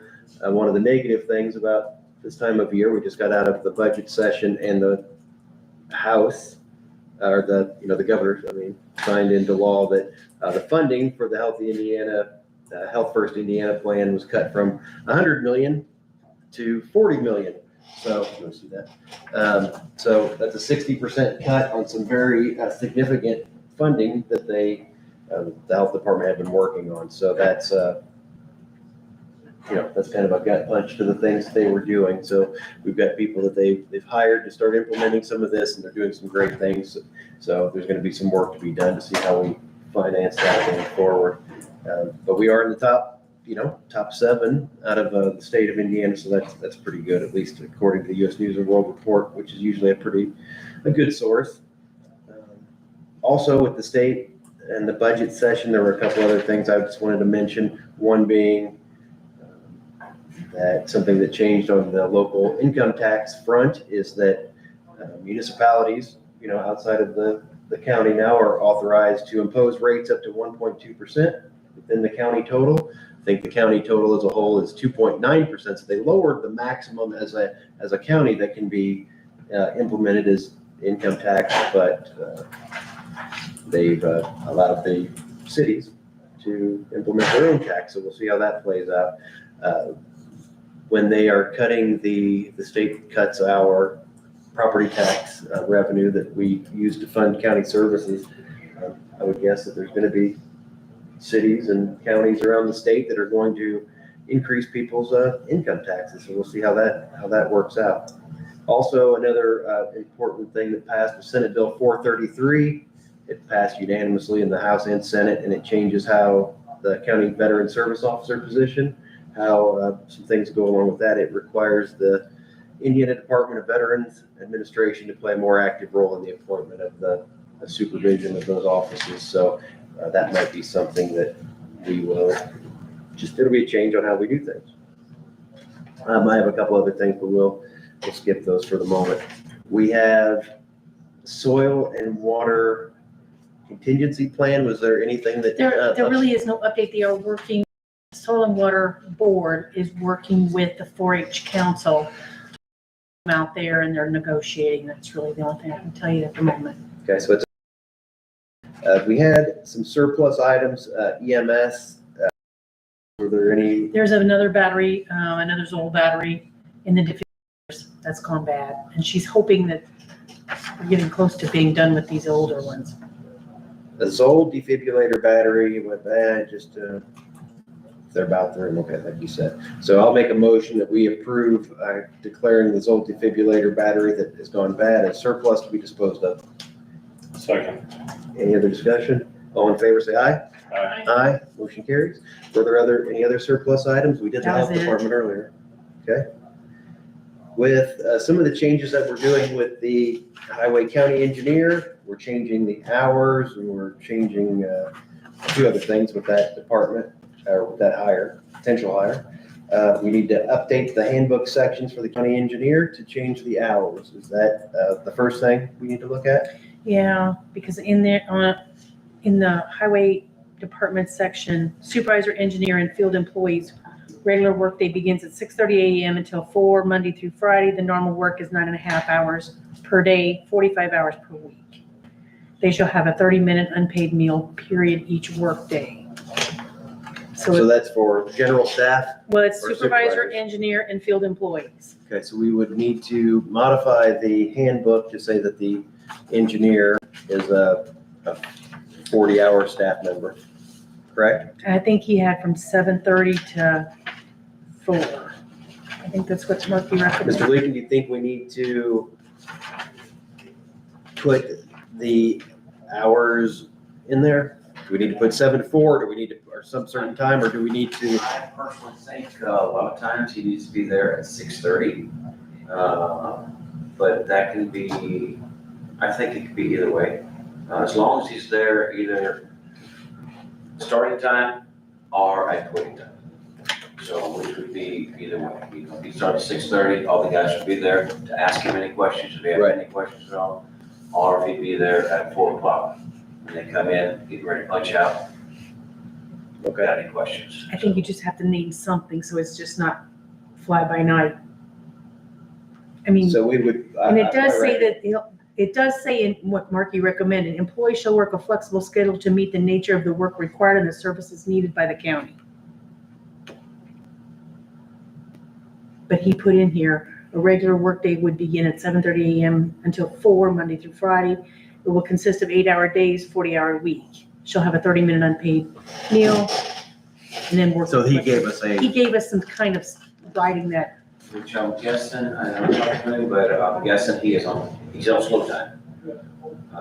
So he would probably rather be from 7:30 to 4, which would be 6:30 to 3 his time.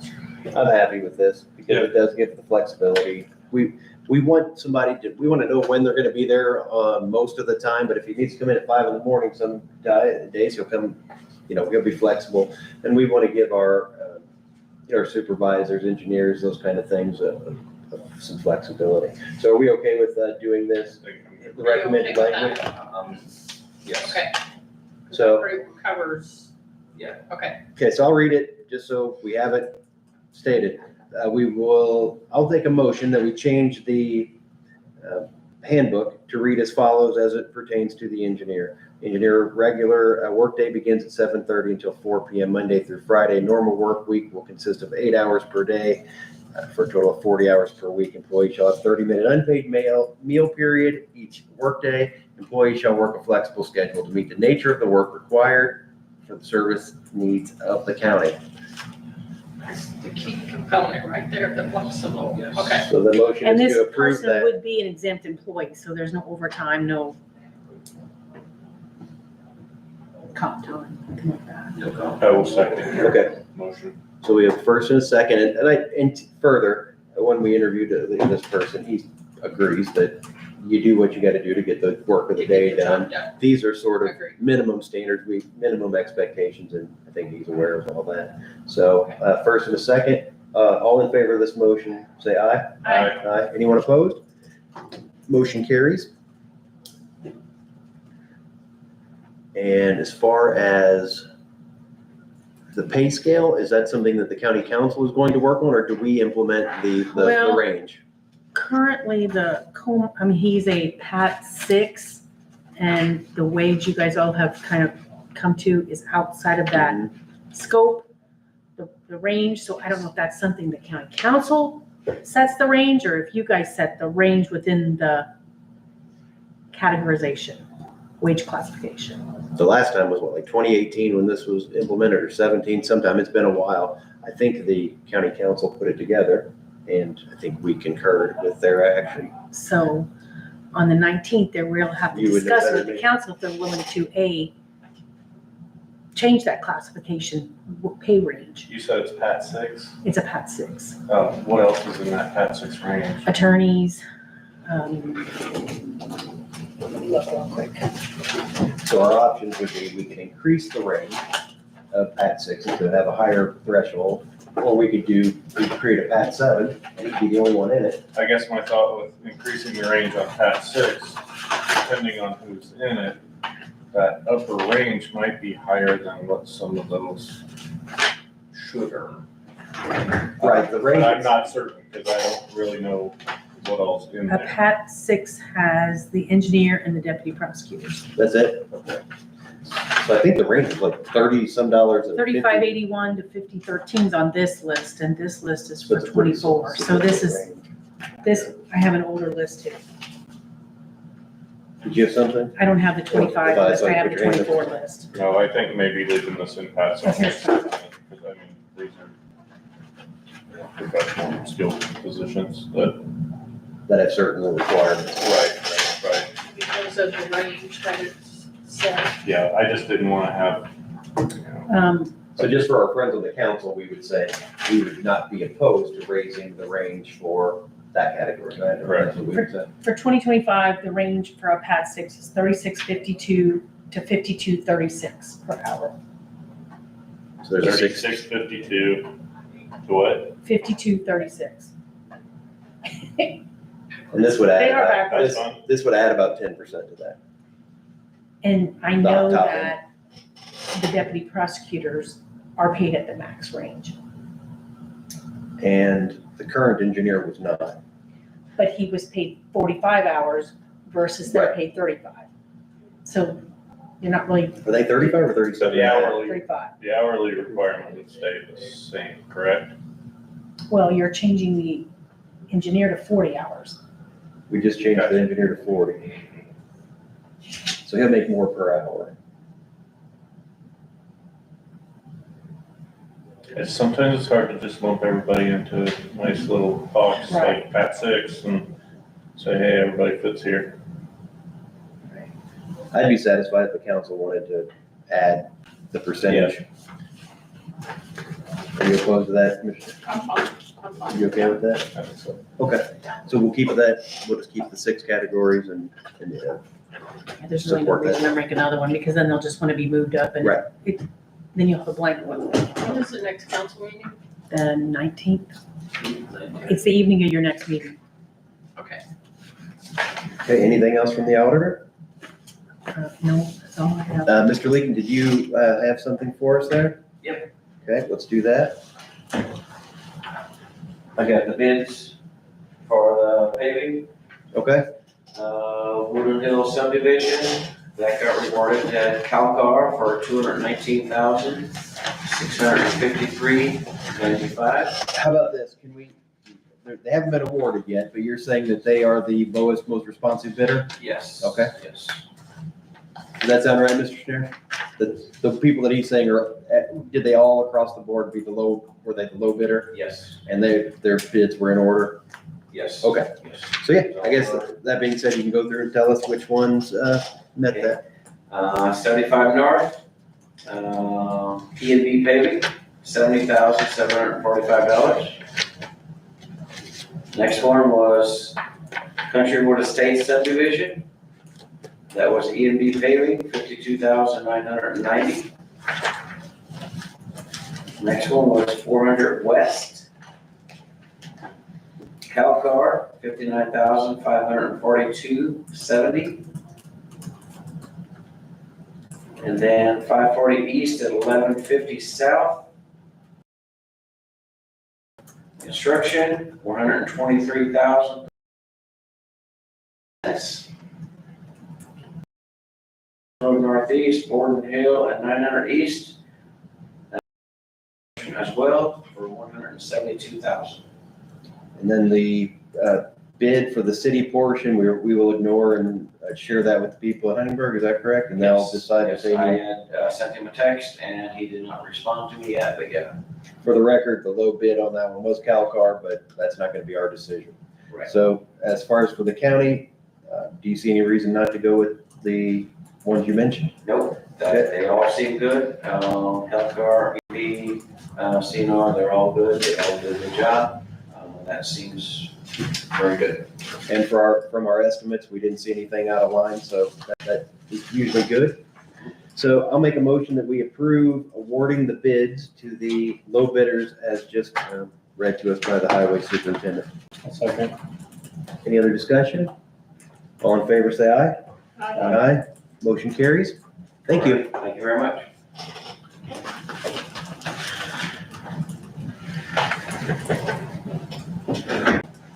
Colton, did you have anything you want to share today, or just here to visit? Just here to visit, be present, and we can be helpful. No, appreciate it. And so, Mr. Pippinger is with Du Bois Strong, of course. He's our leader out there, and he is, I think he said he's willing to be a part of our steering committee whenever we do the comprehensive plan. So he'll be a component of that unless he's changed his mind. No, I want to be as involved as you guys want me to be with any projects that happen, and I think the comp plan will be a key driver for our organization too, as we serve the county. And as you all know, the county is the single largest investor in Bois Strong, so to that end as well, I want to be available and present. Sure. And when we have the situation, you may have heard, I made note earlier that we don't have people to implement some of the things that we come up with. So if we came up with an economic development plan, maybe that would be one of those examples of you being a partner that could move forward with something. Yeah, absolutely. Yeah, so that'd be great. So thank you for being here. Mr. Schneider, did you say you had anything? I do not. In the auditor, you said you don't have anything other additional? No, we did sign the contracts with the courthouse security, so Doug and Astro will be implementing the new cameras and all that very soon. Okay. All right, so a few other things. And I Yes. should have mentioned, we have some computers that may need to be replaced before the Windows 11 thing goes into place in October. Uh-huh. We will also have to upgrade some of the ones that can be upgraded to Windows 11. And so they're hoping to work on that in the month of June. Okay. Do it. I will share that, the next thing I'll share, and I'll try to be brief, I know we've been running on a little bit. We had a meeting last week with, and by we, I mean myself, highway personnel, Mr. Kleesner was there, and some other municipality representation was there. And the discussion was about, with NDOT regarding the existing roadway, US 231, where it goes through Du Bois County, through the city of Huntingburg, city of Jasper, and through county. And this was the first conversation regarding relinquishment of that asset, meaning they'd like to give it to the city, the cities, and the county, if the Mid-States, I think they're saying when the Mid-States Corridor project comes through. So I've got paperwork here. If you all would like to see it, I'll hand it to you, and you can bring it back whenever. But it does show the amount of mileage that Du Bois County would, let's just say that we agreed we would take over the asset. It's about 10.4 miles that we would be accepting. Huntingburg would be at 3.38 miles, and Jasper just under 6 miles at 5.91. And I guess the way that negotiation would work is the state would say, we will either keep the asset until the corridor is finished, and we will maintain it, it'll be our responsibility. And then we will turn it over to you in such and such condition, and we will give you some amount of money.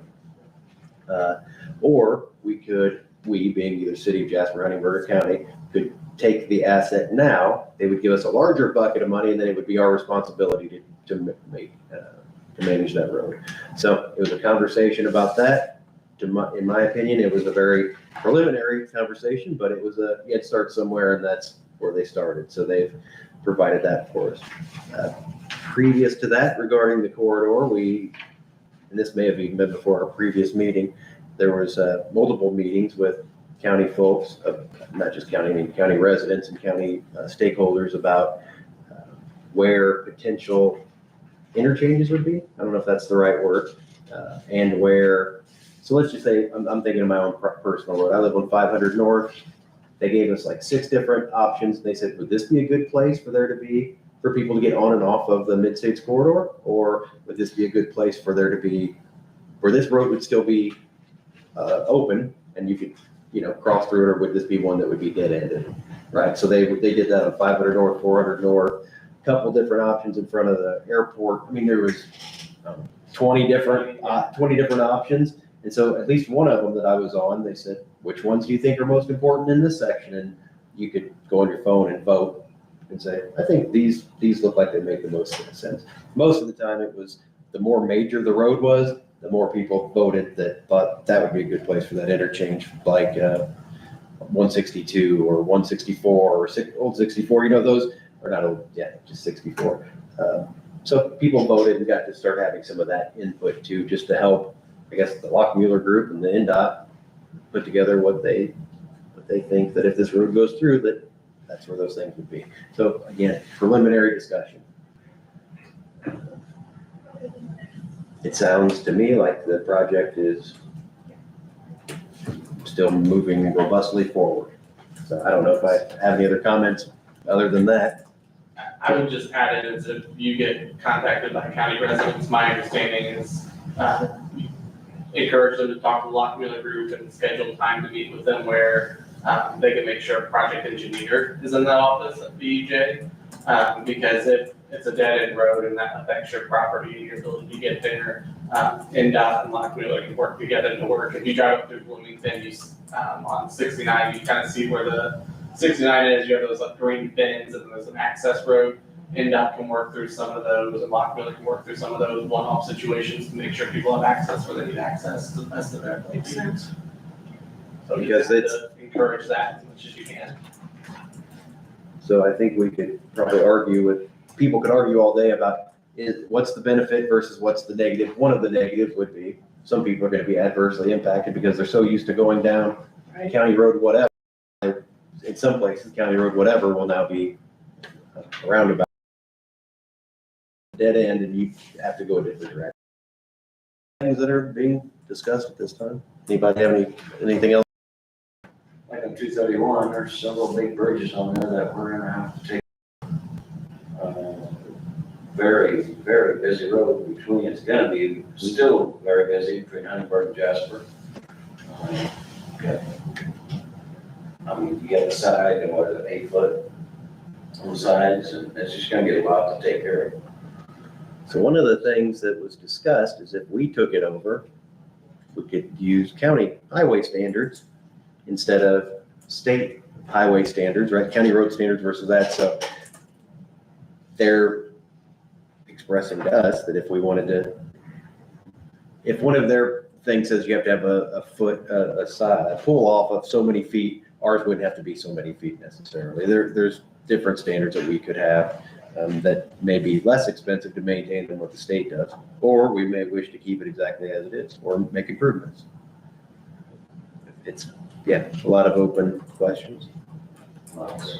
Well, and did Mr. Winnow put together any of his ideas, or did he share those with you on anything we talked about? He is hoping to come back in whenever the new engineer comes. And discuss that? Discuss it with him.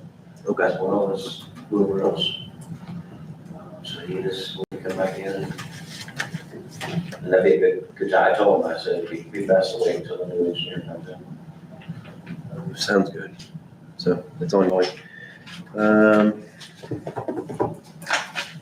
Okay, just want to share this with the group. A guy named Shane Carnahan reached out to me. And I'm going to give this to the auditor so she can review it, but he's just a salesperson for T-Mobile. They asked if the county was interested in talking to T-Mobile about smartphones, tablets, mobile hotspots, or internet, GPS stuff. I think it's like the GPS that you put on your vehicles. I think they sell solutions for that. I told him that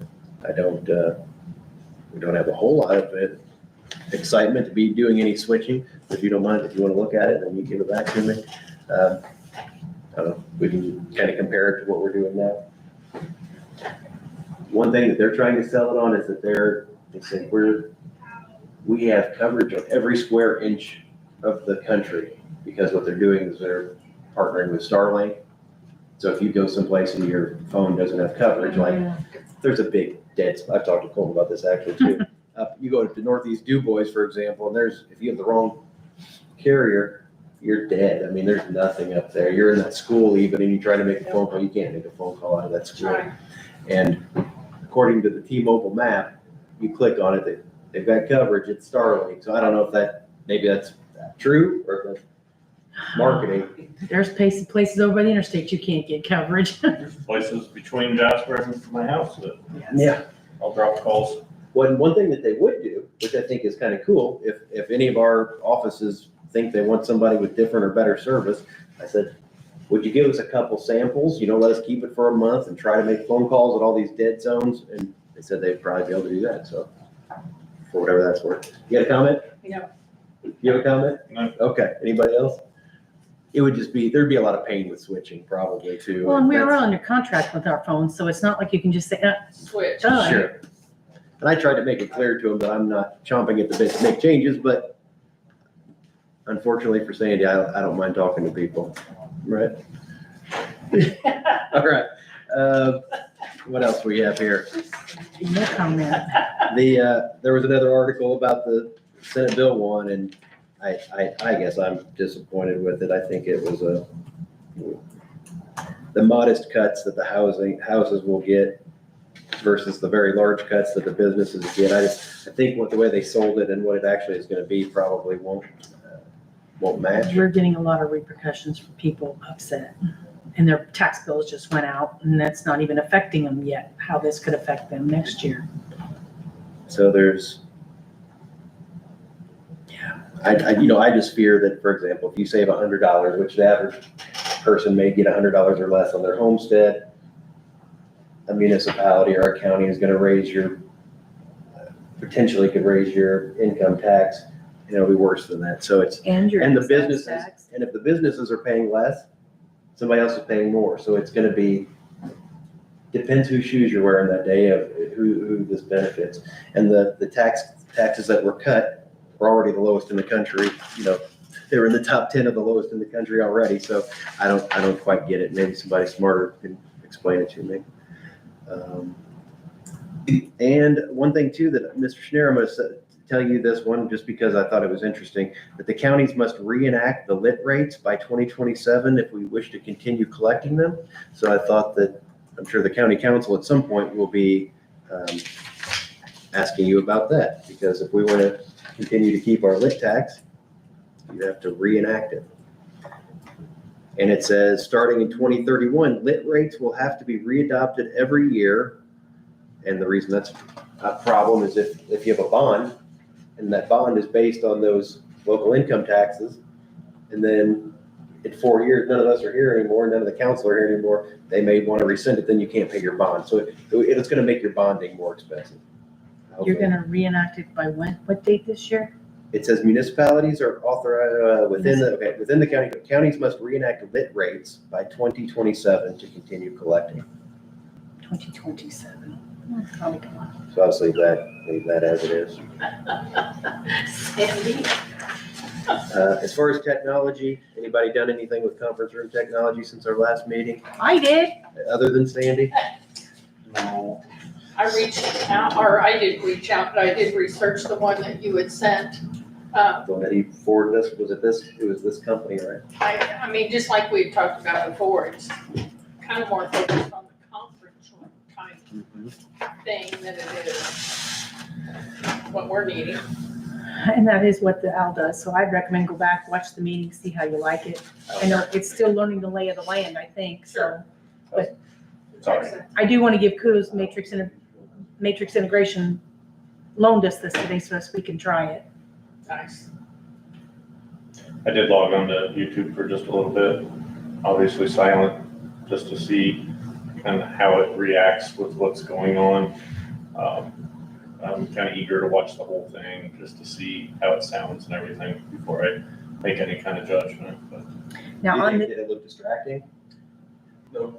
I had over here, what was going on, I guess the one thing would be, if you do watch it through, there were times mine was more pixelated, so I don't know if that's an upload thing, or that was me on my Wi-Fi download thing. I guess once you post it and save it, then it'll determine, it may have recorded it just fine, but me streaming, it was an issue for me. all right. I know when we were testing it the other day, I couldn't get the audio to work, so I was using our Snowball. And then they helped me get it to do it, so now we're streaming through the actual owl. Okay. But Yeah, I think the audio was the main gripe about the last system. So, kind of curious to see how this one works. And I know we were joking at the beginning of the meeting, but I do think it'd be more appropriate if we did have it on a stand here. Or well, I something. could have put it on the tripod, but have any kind of issue. Instead of To it's the the side of your face and you're really far away, it would be better, probably central. And when you talk, people have to see me too. No one wants that. I could have moved it to where the gavel is, I just didn't. No, it's fine. I think it'll give us a pretty good. But it's something that if we want to proceed with, we'd have to purchase one. Right. I think the health department does own an owl. But I don't know about getting it back and forth and all that for meetings, that may become a hassle. Yeah, I think if we're gonna have one, we should have our own. And the price, even if we bought their premium model and all the upgrades, we'd be 15,000 ahead of where we were with the other two. Now, the only thing like I am gonna recommend is this laptop's gonna have to be replaced. Right.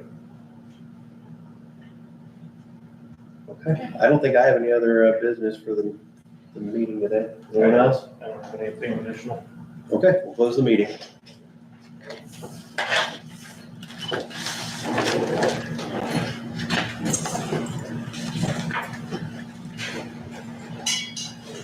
Mr. Onstetter, you were a little off. It's not noon yet.